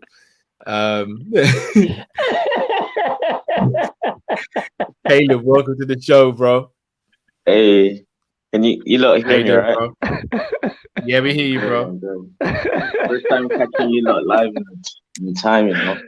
Things been sorry, bro. Sorry, MP made me laugh. Sorry. Let me get myself together. What's going on, bro? I'm good. I think it's first time catching you live in 2 months. It's been a long time. So I had to jump in. I had to jump in and defend my guy Thiago, you know, because the agendas, it's kind of pissing me off still, especially Gunnar Lee. We took you in as a brother, bro, and you backstabbed us with this Pepe comparisons. I can't take that. So I had to bring the statistics, you know. Go for it. Oh, here we go. Facts over feelings. Here we go. Last year, 2020-2021 season, for Liverpool, Thiago started 24 or played in 24 matches, which is 3 more than he did in 3 of his 7 seasons at Bayern. And Thiago has only ever started 30 matches in a league season once. So I think we knew what we were getting when we got him. He's not injury prone, but he gets a couple injuries every season. And for the player he is, it's genuinely worth it. But I think for us, it seems worse because our other players are injury prone. At Bayern, Kimmich and Goretzka, and when they had Vidal, like, even though he got injured, it didn't really hurt them as much as it hurts us now. So that I think people should lay off on the Thiago slander. And you know what, Caleb, just before you go on to the next part, what's a beautiful point that you just made is that the reason why 30 games a season when you play 38 games isn't injury prone is, I reckon if you went through majority of players, that would probably be a very similar number. Do you know what I mean? Like if you went through loads of players, like even your Declan Rice's, and you're like, your ballers, do you know what I mean? Like Emil Smith-Rowe, all your ballers, go to any other club and just pick a player. And I reckon about 30 league games a season is probably what you'll see. It's very rare that you get the anomalies of the Gini Wijnaldums who just play every game all the time. That, do you know what I mean? I think that's a very true point that you just made there, bro. Playing 30 league games a season don't make you injury prone. That's kind of normal, isn't it? When you think about it. Yeah, and you also have to factor in rotation. I think apart from Wijnaldum, no midfielder for us has ever started more than 35 or like around 30, 35 league games, except I think Henderson in 1920. But that was because Fabinho got injured. So if it wasn't Fabinho, I don't think any midfielder for club starts 30 Premier League games. So I think it's kind of unfair on Thiago. I think what my second point was going to be is I think our injuries seem worse than other teams because when they do happen, all the players who do get injured, it's always bunched up. Like right now, where Jones, Matip, Keita, Thiago, and Firmino are injured. I think at other teams, what happens is a player, even if it's a long-term injury, gets injured. When they come back, then someone gets injured. But it seems for us, when someone gets injured, everyone else has to get injured, and it hurts. And my next point was about the midfield. I think we all want Bissouma, but I think we also need a left center mid, a Gini replacement, also a Thiago replacement per se, like when he doesn't play. I think, I don't know if you guys have heard of this guy, but he's called Kakare. He plays for Lyon. Yeah. And he's generally he seems like a clone of Thiago. He's not as good defensively, but instead of like in terms of progressive passes, he plays exactly. He has the flair. He plays like Anthony. I know it's different positions, but both of them are very flary player. And I think that's what we need most is someone to control games. Because all the games we've dropped points in, Brighton, Brentford, West Ham, we always drop points because we can't control games. And I think if we do get that controller, I generally don't think that player who plays in the advanced 8 matters. And without Gini now, like, I think the only player who can play apart from Thiago is Keita. But when Keita plays it, people don't like him because they say he ghosts, which was the same thing people said about Gini. But I think people don't understand it, but Klopp knows what he's doing. And I don't know who brought up the Callum clip after Everton 2-0, because I remember that match. After that match, I got my favorite Klopp quote of all time. Now read it. He said, "I am convinced now that God is a Man City fan and that he'll do everything to stop us. You can't win against God." So I wanted to ask, what's your favorite club quote? Like off the top of my head, I remember the one after Barca 3-0 at the new camp. That's my question for you. And my last point is, get rich or die trying, top 3 rap albums of all time, and it's not second or third. Thank you. I can't write those down, please, because I'm gonna forget them. I'm gonna forget them. I know my favorite quote from a manager is after a game, though. No, it doesn't have to be after a game. Just Klopp's favorite quote. Okay. Anytime. I still know what it is. I still know what it is, though. Yeah. Safe, guys. Yeah, big up, bro. Big up, man. Big up. Yeah. Just to get the quote one out of the way, so I don't forget. It was when Rafa Benitez was like, I mean, are we done here? Like, can we hurry this up? Because I've got to make it to hospital to check that Robin's okay. Yeah. Do you remember when Rayner just touched his face and then he went down all like acting like he'd been shot? Yeah. That was fucking hilarious. That was when I realized that Rafa does have a personality still. For me, Falilu said it, but let's talk about Six, baby. My other one is, I know it's very a cliche, but his first one where he said, I want to turn doubters into believers. That is big. And after winning everything is such a beautiful way. Or when you watch the little montage Sky made for us after we won the league, and Klopp said, it's not about looking at the past. We need to write new chapters, our own chapters, because this Liverpool book is long. I thought, you know what? Klopp's just a fucking man. He's different. Bro. Adrian! Get rich or die trying top 3 rap albums. No, not for me. Not for me. Thanks. It's actually the highest grossing hip hop album of all time. It took Doggy Style out during its time, but I wouldn't put it in my number 3. I don't want to do the whole naming my number 3. That's going to be a members video. It's going to get very emotional. I can already tell. Me and Cal are probably going to argue a lot during that. Yeah. But we can agree on this one. Yeah, we can agree on this one now. It's a brilliant album. Don't get me wrong. It's a brilliant album. Top 3 of all time. But it's not top 3 of all time.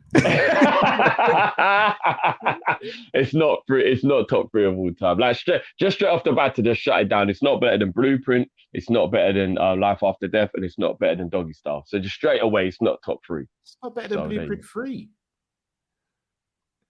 Black Album. No, I would say it's better than Blueprint 3. I would say it's better than Blueprint 3. I would, yeah. No. I would. But look, we'll get into that. But we'll get into that. We'll get into that. No, I just said 3 to make it obvious that we're not being Liberty. Do you know what I mean? Like, you know what I mean? Yeah. That's gonna be a members fire, you know, when we do that music one. Oh my god. Yeah. And if I'm honest with you, that might be a 2-hour thing. That's just that's not we can't do that in 40 minutes. How are we supposed to resolve all that in 40 minutes?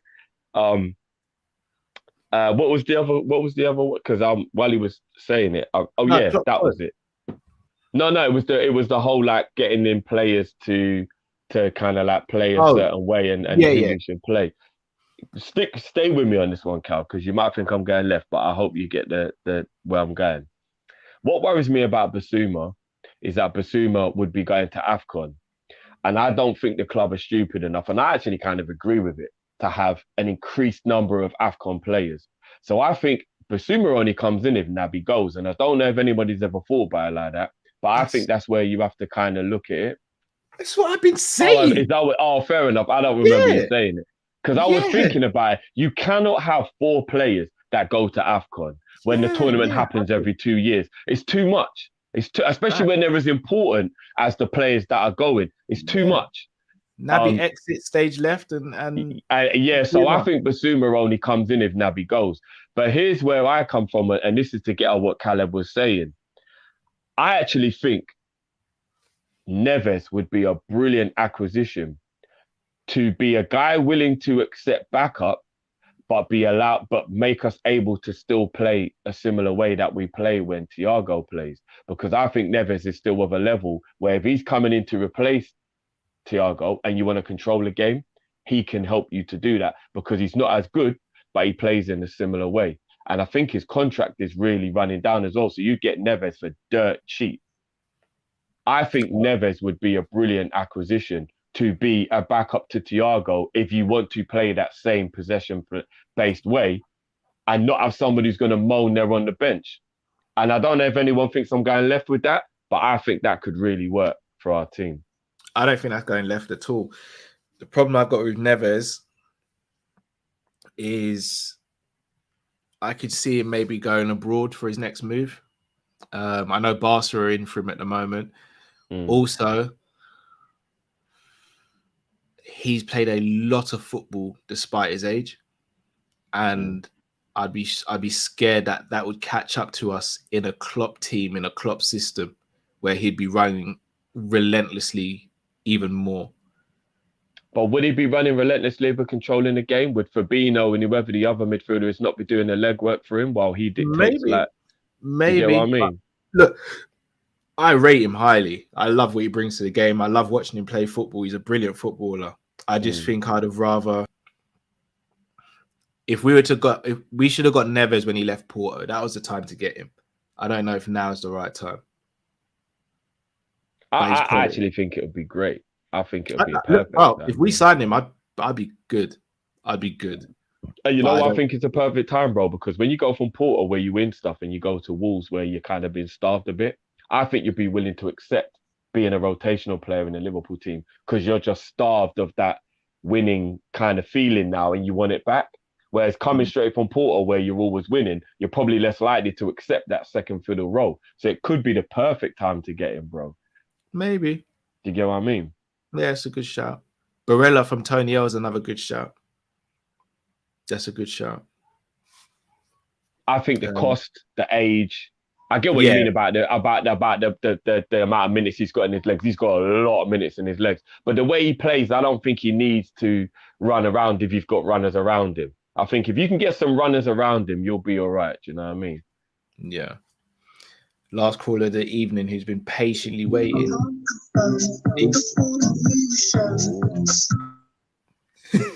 Yeah, bro. We had to mute you while the music was on. Sorry. Dean just coming like.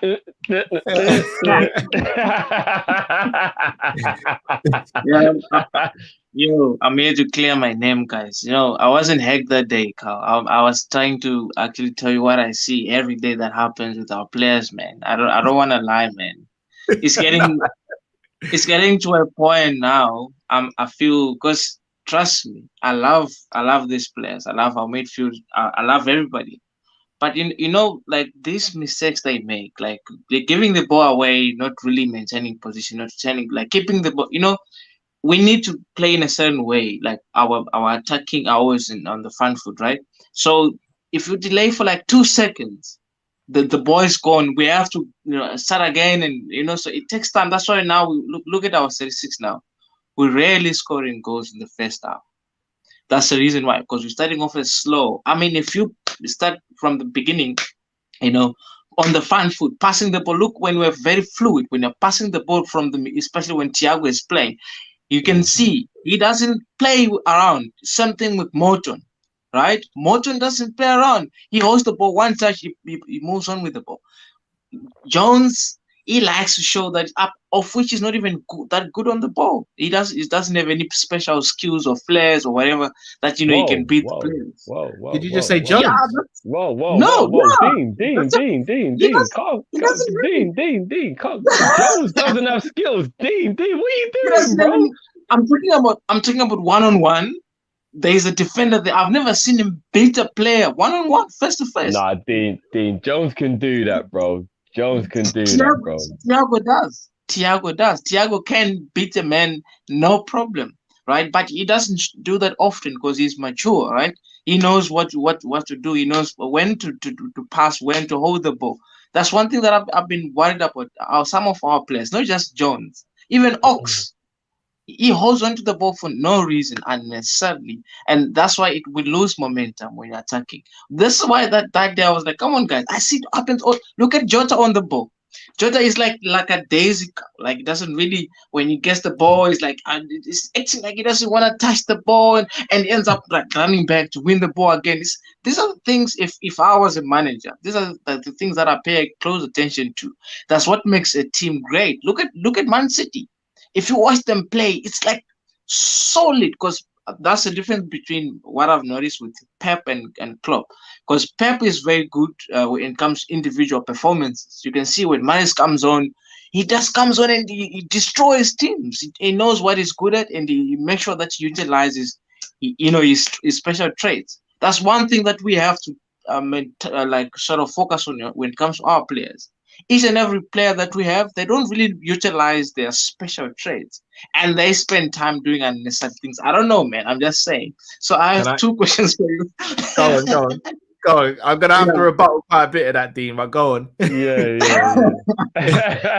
something that I've been watching for a long time. Like, I'm also learning to be a manager, and I'm also trying to see, what to do and what not to do as a manager and whatnot. So I pay close. I'll give you one bit of advice if you're learning how to be a manager, bro. Remember, they are not robots; they are people.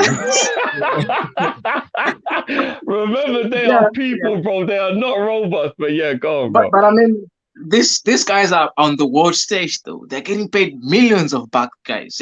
They need to do better. They're getting paid a lot of money, so they need to show us why they're getting paid a lot of money. That's what I think, anyways. So my question is, right, as it stands with this team, right, do you think there's any chance that we would take one or two? And why are you saying that, regardless of let's say injuries or no injuries, as like, let's say we are to finish the whole league, the season, with this current squad that we have with other players out, do you think we have what it takes? Do you think we still the mentality monsters that we were before? I mean, because I feel like, but I'm doubting, and you so drifty. You're kind of influencing me now over things sometimes. So mine is worry rather than doubt, though, bro. Like, I'm just worried, innit? When it comes to Liverpool, I always worry, innit? Do you know what I mean? Yeah. So, and also, what's next for these players? Firmino, be honest with yourselves for next season.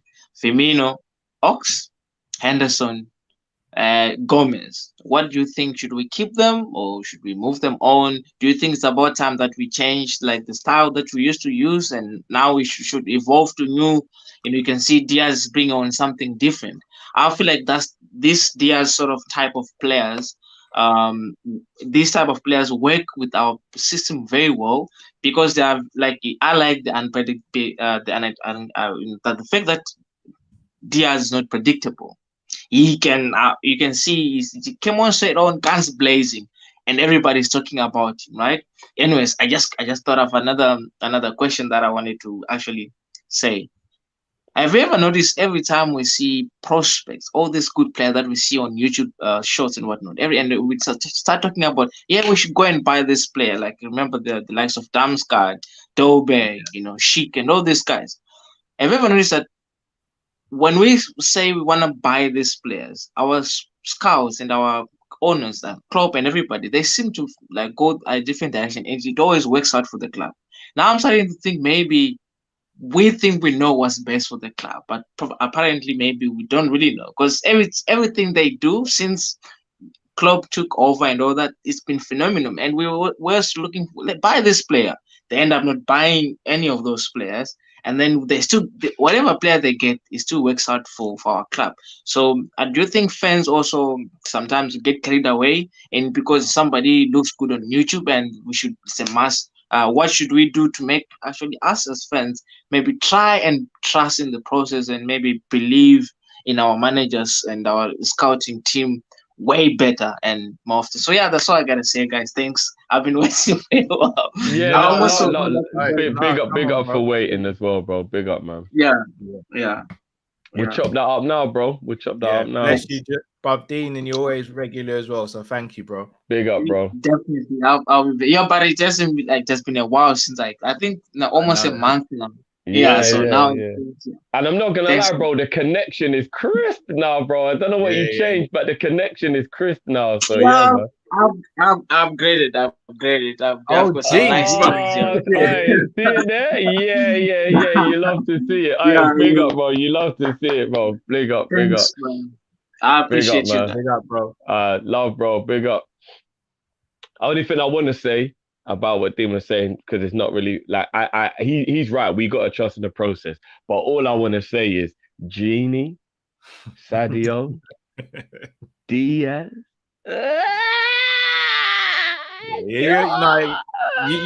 You can say that with chess still. I think I've said on here quite a few times. Even if it's not the player I want, if Klopp and the boys say that's the player they want, I'm hands up and saying it's all good. You have said that. Their process and their record is crazy. So I can't sit here and be like, we sign a certain player, I'll be like, that's a terrible decision. I'll be like, maybe not the player I'd have gone for, but I'm willing to see what happens next because their recruitment record has been incredible. Incredible. Our recruitment has been incredible. Yeah, we may. Can I just? I'm throwing my name in. I don't care, bro. I want some credit for that shit. Can I just say on the midfield thing? Maybe I'm going to sound really shady here. I think playing out from the back, Liverpool and City are very similar. I think retaining possession in midfield, I think City are better. Being more devastating up top, we're better.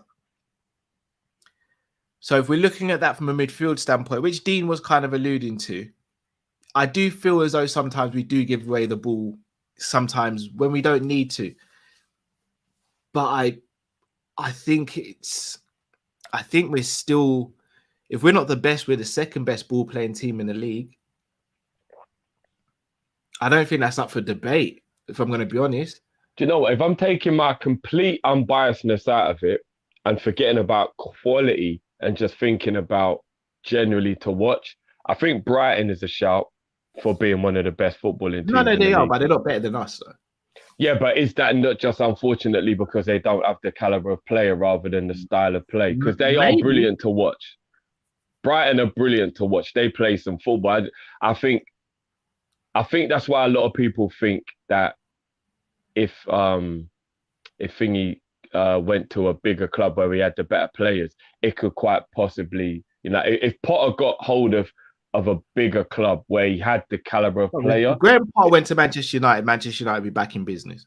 Yeah, basically. So I'm not going to argue with you, but I think Brighton play a really, really good black brand of football. Yeah, do you know what? Big up Ferguson's son. Southampton play when they're down, but when they're up, Southampton play ball as well, bro. They do. But again, they have a lower caliber of player, which is hard to make the comparison because they've hardly got anyone that can talk to anybody of the other. Do you know what I mean? And I've been saying it, yo. Ralph Hasenhüttl, man, them keep sleeping on that guy. He is a proper manager. I know he's been licked a couple of times, Carl. I know you'd be like, yeah, but bro, he held that 9-0, bro. Twice. Yeah, but bro, it happens, innit, when you're at a lower level team. It happens when you're at a lower level. Bob Hasenhüttl, he is a top, but I think he's such a good manager. I can't lie, but yeah. Boy, it's up for debate, I guess. Are we still mentality monsters? I think we're getting our mojo back, and that's what's brilliant to see. Agreed. Yeah, I think we're getting our mojo back.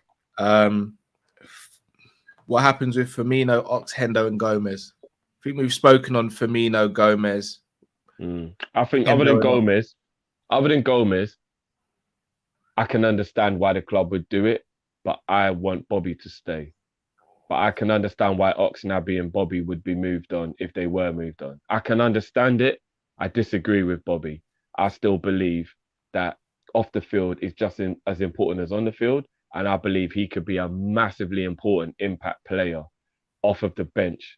And if he's willing to accept that new role, then I think he's got a big future for Liverpool still. Because I think off the bench, Bobby changes games a lot. It's very underrated how much Bobby comes on and changes games. You run around for 70 minutes against people who are energetic and rare, and then an intelligent baller comes on for the last 20 minutes. You're fucked. Because now you're tired and he's going to be able to intelligently see the gaps, see the problems. And he's watched the game for 70 minutes and he's already figuring out what to do. Just don't take the pearly whites for a joke, you know. Just because that smile is bright, don't mean there ain't nothing up here. Firmino was a very intelligent footballer.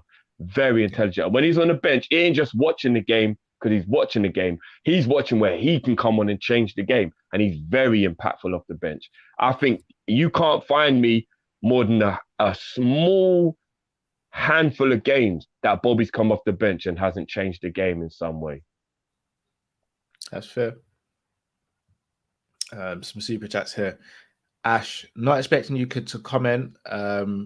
You can make a face expression. Shout out to Cardio Kane, my favorite heavyweight ever. You know, you did what.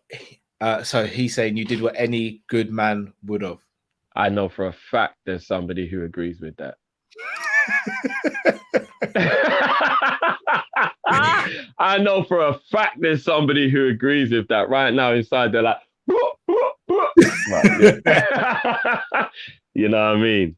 You know, people, you got to do what you got to do, innit? Yeah. It is what it is, isn't it? Although I've heard a few different stories around it, heard it was the wrong person that he hit. Oh, that makes it a bit different. Yeah, so that's, but yeah. Yeah, you can't be catching strays, yeah. Yeah, but if, you know, someone does that and you retaliate, for me, it's fair game. For me, it's fair game. Just make sure you get the right person. Yeah, it's real techie if there was an innocent person involved. Yes, 100%, because then it switches. Because now you're in the wrong, innit? Yeah, if someone does something in the wrong, like if someone does something to one of my people who was innocent, and you're telling me it's a mistake, it's still a war at the end of the day. Do you know what I mean? So you're not getting away with that. Edward says, I see City dropping points versus us, Palace, Wolves, and West Ham. I see us dropping points to North London teams. I think we win it by a point or two. That's fair. Don't want us losing points to Arsenal. Even a draw feels like a loss against that Learners. Yeah. DJ says, Lord of the Rings best trilogy ever. Sorry, DJ, I'm not a Lord of the Rings fan personally. Yeah. Oh, you know what? I did remember the Dark Knight trilogy. Sensational. Yeah. LFC Aaron says, please answer the question. Please answer what your favorite movie is and favorite album is of all time. Mine is Jaws and Pink Floyd, The Dark Side of the Moon. Favorite movie of all time for me is Carlito's Way. Favorite album of all time is probably Michael Jackson, Bad. Favorite movie of all time is Predator. Favorite album of all time is Doggy Style, Snoop Dogg. Ash says, business decision for you, Cal. Now you can have Salah and Mane for 5 more years, or you can have Haaland for the next 10. Put him in the mud. I'm going. Do you want me to mute you? I'll take the blame. No. I'm taking Salah and Mane for 5 years because there's 2 of them.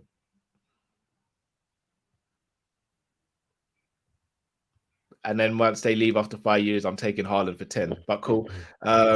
John says, even Klopp has called out the atmosphere twice. That was very early, if I'm not mistaken, though, John, right? I think that was very early. Yeah, I don't think that was recently. Yeah, I don't believe so. JJ says, have Chelsea ever won back-to-back European Cups? No. They've barely got enough to have even had a back-to-back. Never mind. Zabiri says, if an Arsenal fan violate me, I'm attacking Legion. Oh, sorry, Cal, you never answered my question about the Liverpool fan channels. Are we all on the same vibes? So I'll be honest with you, and this is just me speaking very candidly. there's not a Liverpool channel out there we don't have a good relationship with that I can think of. Like, no, there isn't. I think we are pretty much quite family related when it comes to that stuff. Yeah, I would arguably say we are probably the only fan channel community, which I'm talking about Liverpool, that there isn't any beef. Like, I think so. Yeah, we all work together as well. Like Redmen we've worked with, Grizz worked with, Day Trippers worked with, 1892 Reds podcast, Saint, Daz. Am I missing anyone? Big Six Bands, Monts. Yeah. Like we've worked with Anfield Rap. Yeah. I think the only people we haven't worked with is Blood Red. Which are the Echo, which we might not work with. Hussam, we've worked with Hussam as well. Big up Don Hussam. We've worked with Hussam, guys. We've worked with Hussam. We worked with Anfield Agenda back in the day. Like and we've even had some big Liverpool journalists on. Yeah, so, like Hammers. How can we forget Hammers? Redmen TV. Redmen. Yeah, I mean Kop TV. Yeah, AGT at Kop TV. AGT. Like, yeah, but we got a relationship with pretty much everybody. I mean, to be fair, I don't even want to sound cocky, but if you've got a problem with us, you've just got a problem, because we try our hardest to avoid any issues with anybody. Like, so if you got a problem with us, you've just got a problem, innit? That's on you, innit? Welford TV. Finn at Welford TV, like there is not a Liverpool channel. All big up to everyone who sends in their viewers of you as well. Klopp Talk, Klopp Talk, it is like, come on, man. Like, we got the best fan base in the world overall, in my opinion, and you know what I mean. Rams, even he don't have a channel, but obviously Conroy, Stroh, of Scythe. Bizzo, come on, man. Everybody, we work with everybody. Like, it's man. Come on, man. It's all love, man. It's all love, man. It's all love. Yeah, we're not into the whole getting into beef and they can't take our viewers and like you even hear us on here. We'll tell you to go and subscribe to other channels and all that. Like, there's enough views and eyes on YouTube for us to bro. Last night, me and Matisse were talking. He was like, "Bro, I'd love to come on." Shout out Matisse. He wanted to jump on, but he had the Big Six bands to do. Yeah. So he had the Big Six show, Big Six, and then I realized we're going up against the Big Six. You're gonna lose that battle, but it is what it is. And then me and Matisse were laughing and joking afterwards, bro. Like, it's just all love everywhere, man. It's all love everywhere. Turkish, we speak to you with Tobes the other day, if I'm not mistaken. Big Steve, we've spoken to behind the scenes, like. You see us on Terrace. Grizz, Terry how can we forget the Godfather, bro? No, we said Grizz as well. Oh, did we say Grizz? Okay, yeah. Yeah, like it's Avi, come on, man. And I love the back and forth between Avi and Grizz as well. Yeah.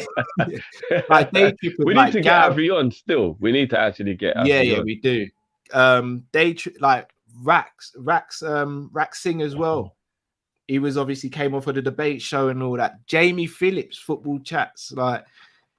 It's something we don't want to have a separated, like we all want to win stuff so we can all meet up and just go crazy together. Like, that's what we want. For me, it's not a competition with the other channels. It's we all do something we love and we all eat together, man. It's the way it should be in my humble opinion, anyway. By the way, I know Mark give me joke. I mean, to be fair, Darth Gifty actually should have been released on you, brother, because you came for me. But I love you, Mark. I love you. I ain't unleashing that right now because I'm in a happy place. Yeah. Like, if Liverpool start dropping down to 8th place in the league and that, it might be a whole different situation. But right now, I'm chilled. You get me? Yeah. And I the one where I don't hold grudges and I love everyone, but Jamal, Mark, there's a couple of people that are trying their hardest to get themselves on my shit list. They're trying their hardest to just get on my shit list. You know what I'm saying? But we move. We didn't forget Saint. We definitely said Saint. No, we said Saint. Yeah. I'll never forget my brother Saint. Yeah, we definitely said Saint. Jamrock says Gladiator and Illmatic / Blueprint. Gakpo get him in. Gladiator is a big film. Illmatic and Blueprint, cold albums. Cold. Come on now. Yeah. A lot of people are shocked though when I say that Dynasty is my favorite Jay-Z album. But oh wow, fair enough. Yeah, I love that album, bro. Fair enough. Peter says top 4 attacks in Prem minor: Liverpool, City, Arsenal's in United. Drift, you're a legend for protecting the GOAT on the DR conversation, on the doctor conversation. Oh no, Don Robbie, yeah. Big up yourself, Pete. Come on, mate. You know I got to rep the thing, and that's a good way to segue because I saw a lot of hate and I saw a lot of saltiness and I saw a lot of foolishness from the comments of the clips that have been put out with my Simicast take and a few other things. You know what? People don't see it. They never see it till it's too late. Till it's too late. I'm not hearing anybody and again, people always go way hyperbolic with it. And it's always the comparison is, so you're trying to say that guy's shit. I don't think Chilwell was a bad player. Of course, Chilwell's a good player. I don't think Tierney is a bad player. Of course, Tierney is a good player. But that doesn't change the facts. Simicast starts for Chelsea and Arsenal. It doesn't change the facts. And they can say what they want when they want. Even like the whole argument became, yeah, but he's not better than Cancelo. Of course he's not better than Cancelo. But Cancelo's playing left back because they don't have a left back. Really, Pep wants to play Cancelo at right back and have a left back. So if he had Simicast, he would play Simicast at left back. That's the argument. That's the argument. Carl Walker would be the backup if they had a left back, and Cancelo would be right back. It's just a fact. But it's all right. They can't see the light for the trees. It's okay.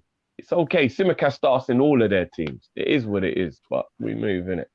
And the conversation should be now Dini versus Rudiger. Fact.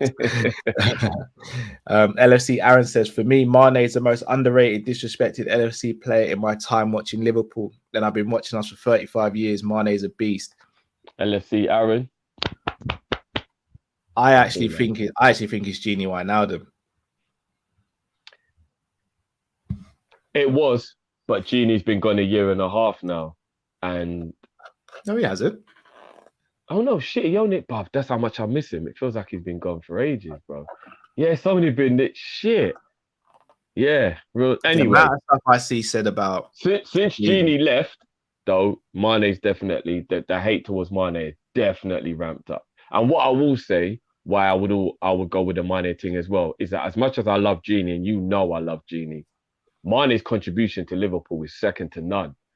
That's what bothers me about what people are saying about him. I wouldn't say second to none. No, in terms of the disrespected players. The players who get disrespected, Mane's contribution is second to none, bro. I still be honest, I think Genie's up there with the contribution with Mane. Oh, I wouldn't go as far as to say Mane's contribution has been a lot more than Genie's. I disagree. I think it's not if Mane might have.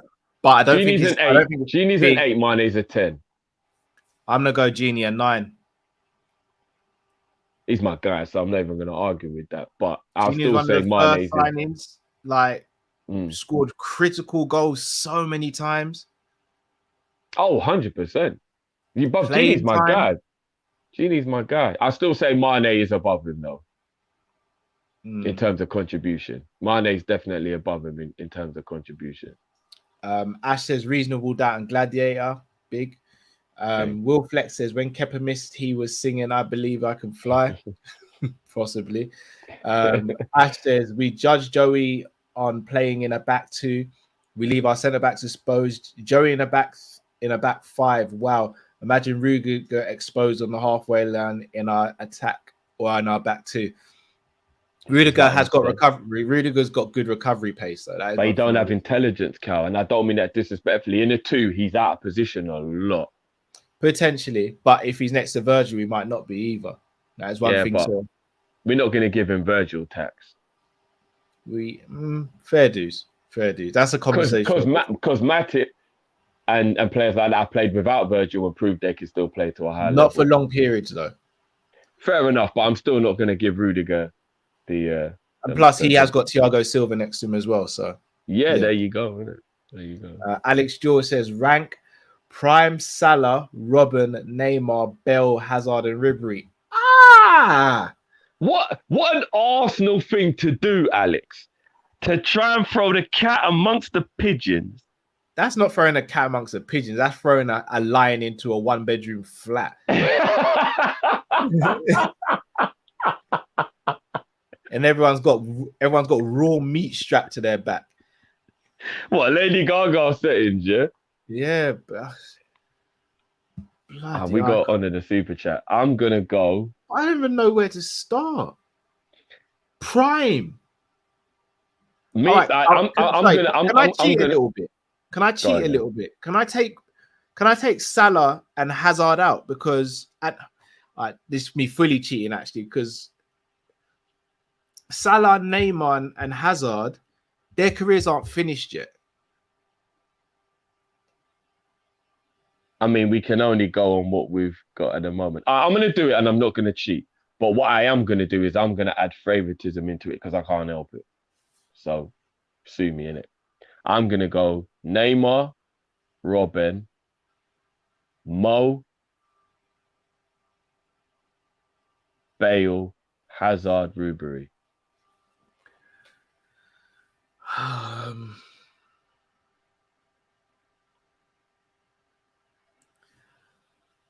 All right, Prime. Flip me, George, man. Alex, what are you doing?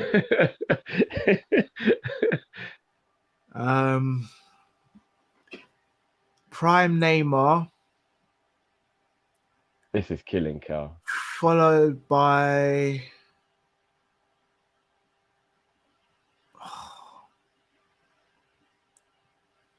It wasn't disrespect to Ribery. These are all world-class ballers. There's no bad player on this list. So George is like, Mwah.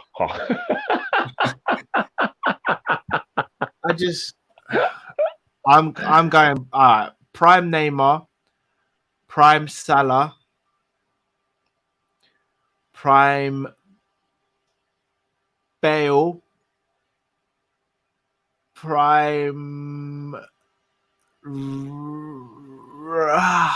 Hazard, Prime Ribery, Prime Robin. What the fuck? Oh my God, you put Robin at the bottom of your list, Cal. Rotted. Oh my days. Sorry, man. Blame Alex. Blame Alex, George. Oh my days. Blame Alex, George. Oh shit. We're going at Prime. They're Prime. I know. That's why I can't believe Robin's at the bottom of your list, bro. Again, what did you just say? Look at the list, bro. It's not like he's rubbish. He's just... Remember, we're taking their prime, not their careers. If we're looking at careers, it's a whole different conversation. I'm looking at their prime, their actual prime.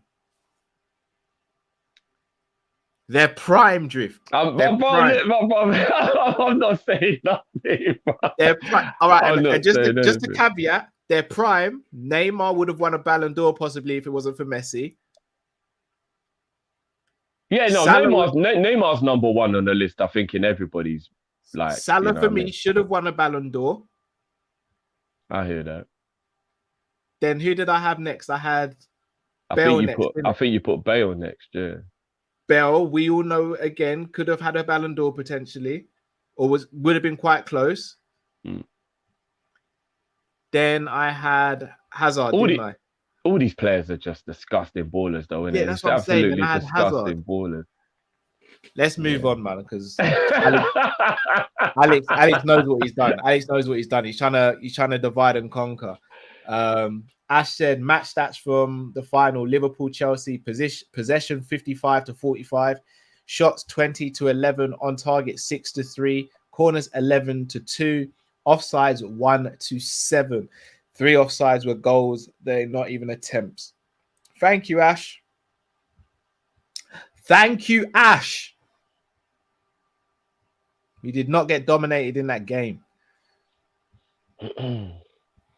Messi FC says, it's not important when you come in, it's important when you leave. Klopp, by the way, if Iniesta was at Liverpool, he will have to hear Hendo squealing. Messi FC gives me joke with those if Iniesta was at Liverpool, you know. Man's legendary for them quotes still. You know what? That is a brilliant quote from Klopp as well. It's not what happens when you come in, it's what people feel about you when you leave. That was a great quote. Or if you stay here, they'll build a statue for you. If you go somewhere else, you'll just be another player. Can't remember who that was about. Eastwood says. By the way, his odds are brilliant. His odds are brilliant to score in either half and Aston Villa win that half. Check out Twitter for what we're gonna do. That's on the my fans FPO right there. Woo! Eastwood says, "Put me on the best rap album panel." Sure, go for it. That's gonna get heated, boy. Still need a Kop-Ish top 5 UK movies of all time. I'm down for that. Snatch at number 1. We move. It might be still.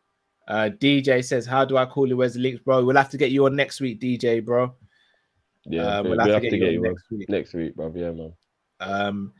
Messi FC says, "Dean is the goal. I swear Jones gets away with it." I disagree. I think Jones gets a lot of smoke, man. A lot of it's quite unwarranted as well. Yeah. DJ says, "Cal, Juve, Ajax, United, Bayern Munich, Chelsea, the only teams to win all." Yeah. I mean, I never said Chelsea haven't, but we did it first. And we didn't have to spend billions to do it. LFC Aaron says, "Can't believe Jamie Foxx, aka Dean, trolled you. Please take this as the way it was intended from me." Oh, we know. I don't think Dean is but being called Jamie Foxx is a compliment. That's not a disrespect. Yeah. Zabiri says, "Cal, which fan channels FSG outhouse?" To be honest, I think they're a bit like us in terms of they just want to see stuff done, and when it's done, they kind of just set back. We're probably the most vocal, to be honest. Yeah, we definitely put our neck out on a lot of stuff. Yeah, definitely. Mr. Dare I Say It Drift says, Are we the only of the big six who've never had a different name? Arsenal, Man U, Tottenham, City all have its probably why they're salty. Chelsea, I don't know. Potentially. Did they? I didn't know. Yeah. Arsenal was called something. They've all changed names. Yeah. What was Arsenal's again? Was it Woolwich? Woolwich? Yeah, Woolwich Arsenal, I think, or something, innit? What was Man U's other name then? Who knows, bro? Who cares? What was Tottenham's other name? I'm quite interested to know what those other names Spursy. Are. They're probably called Spursy. The history of the Tottenham.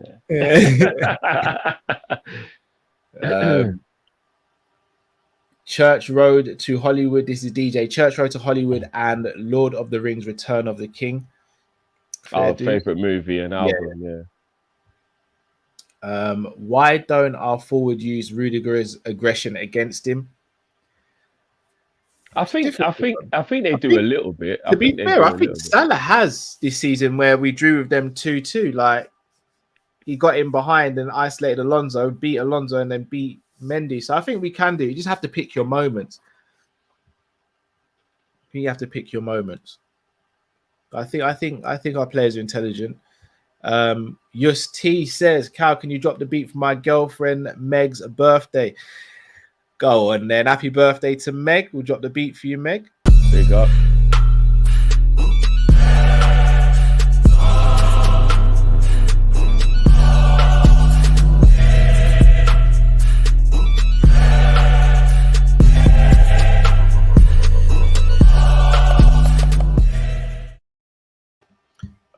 Big up, Meg. Hope you have a great birthday and bring up to yourself, Just T.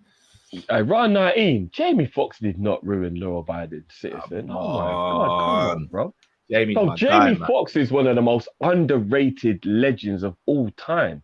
Bruv, sing, comedy, acting. And he can dance as well. Bruv, when it's all said and done, Jamie Foxx is... And impressions. Impressions. Bruv, listen, people don't realize when you're here just how special you are. Jamie Foxx is one of the biggest, baddest, legendary people that's ever lived.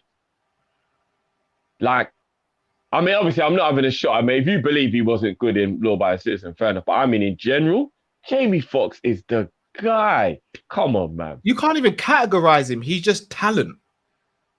Plays musical instruments as well. He doesn't just sing, bro. He plays the guitar, the piano. You can't talk to Jamie Foxx, man. Come on.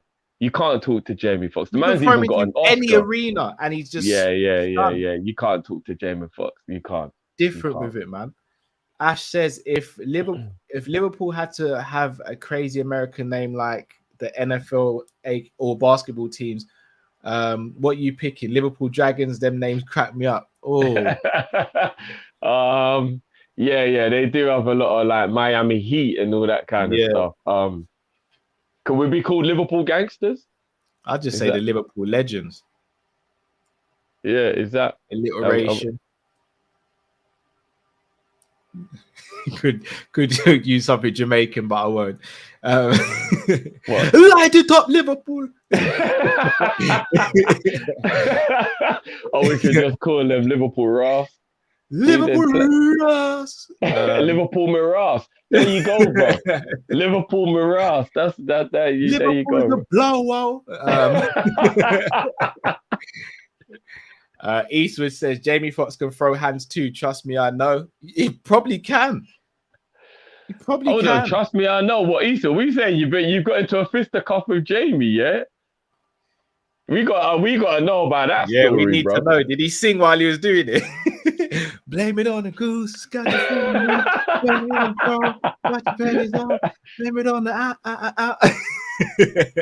But that's another thing. Jamie Foxx is a bringing guy. Yeah. No, like ego in terms of like he brings in all kind of guys and puts them on as well. Come on, man. Jamie Foxx, man. Come on. Facts. Boy, but people, we are going to start to wrap up here. We are back tomorrow for the watch along for West Ham and Liverpool. We need to be collecting 3 points, but also we need you guys to join us. Strength in numbers. If you haven't already, please do smash the like button. Looking forward to tomorrow's game.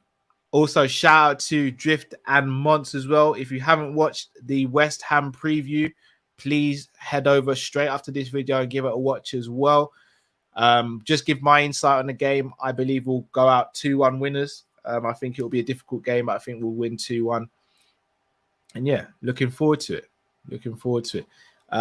Eastwood says, I was there when he fought LL Cool J any given Sunday. Were you really, bro? Is that are you trolling us right now? Is that real? Because if you was really there, bro, I need the dirt. Yeah, still I need the dirt, bro. Like all jokes aside, no bullshit, bro. You know what I mean? You know we love you, Eastwood. If you're telling the truth, I need the dirt on that one, bro. Because that story is a mad one. I need to know what truly happened. That would be so fucking interesting. Saint, big up Saint. Make sure you guys subscribe to Saint's channel, people. Big up Saint. Yeah, Drift, anything you want to add before we take the people out? I mean, to be fair, Beams just made a thing about the Dillian and Fury. We're going to be here another 20 minutes. That is hilarious what them lot are already doing back and forward. So we'll have to chop that up another time. DJ Cowett took Liverpool spending $1 billion to win one Premier League under the new name. We had 18 before. Eastwood says, was there any time? Jeez. We need to talk. Indeed. Hold on. Ash is saying that Fox is going to play Tyson in a movie. Is that true? Yeah. Did you not know I didn't know that. Yeah. He's going to play him in a biopic. Come on. Is he going to be allowed to do the impression for the whole movie? Yeah, he does it perfectly. Yeah, but will they let him do that in the movie? Yeah. Come on. That's going to be goated. That is going to be goated. Lord Walker says, to be fair, LFC was Origi, Everton FC, originally Everton FC and Athletic Ground Limited. No, because we broke away and created a new club. Yeah, it ain't a name change. It's actually a completely new thing. Yeah, and that's why they're hating on us, because we broke away and took over. Everton tried to do us dirty back in the day, and look at it now. Now they're in the ground. Who's dirty? Eastwood says, "Told you, man, he can scrap." Raw boy. I believe it. Man will sing to your girl and then take her, boy. Mr. Dare I Say It just says, "Learning FC never fails to amaze me." But nah, we will be back tomorrow. Smash a like if you haven't already. Leave your comments until we see you tomorrow, people. Hold on, bro. I know obviously we've done it enough, but let's just throw this one in there because the people need to know as well before we go, guys. There's a special one for you this weekend as a welcome with a 200% bonus with up to £20 deposits, guys. So just remember, fans bet. Make sure you get over there. No cap. I got myself a nice little win last week from those great odds. So make sure you get over there, guys, and check that out. Link is in the description below, guys. Fans bet. If you're going to be betting this weekend, it's the best place to do it, man. Facts. No, big up to everyone who listened, big up to everyone who watched, big up to everyone who called in, and big up to everyone in the chat tonight. Till we see you tomorrow, before we hopefully get those 3 points. Stay safe, stay blessed. We're Kop-Ish, and we're out. Love, people. Peace.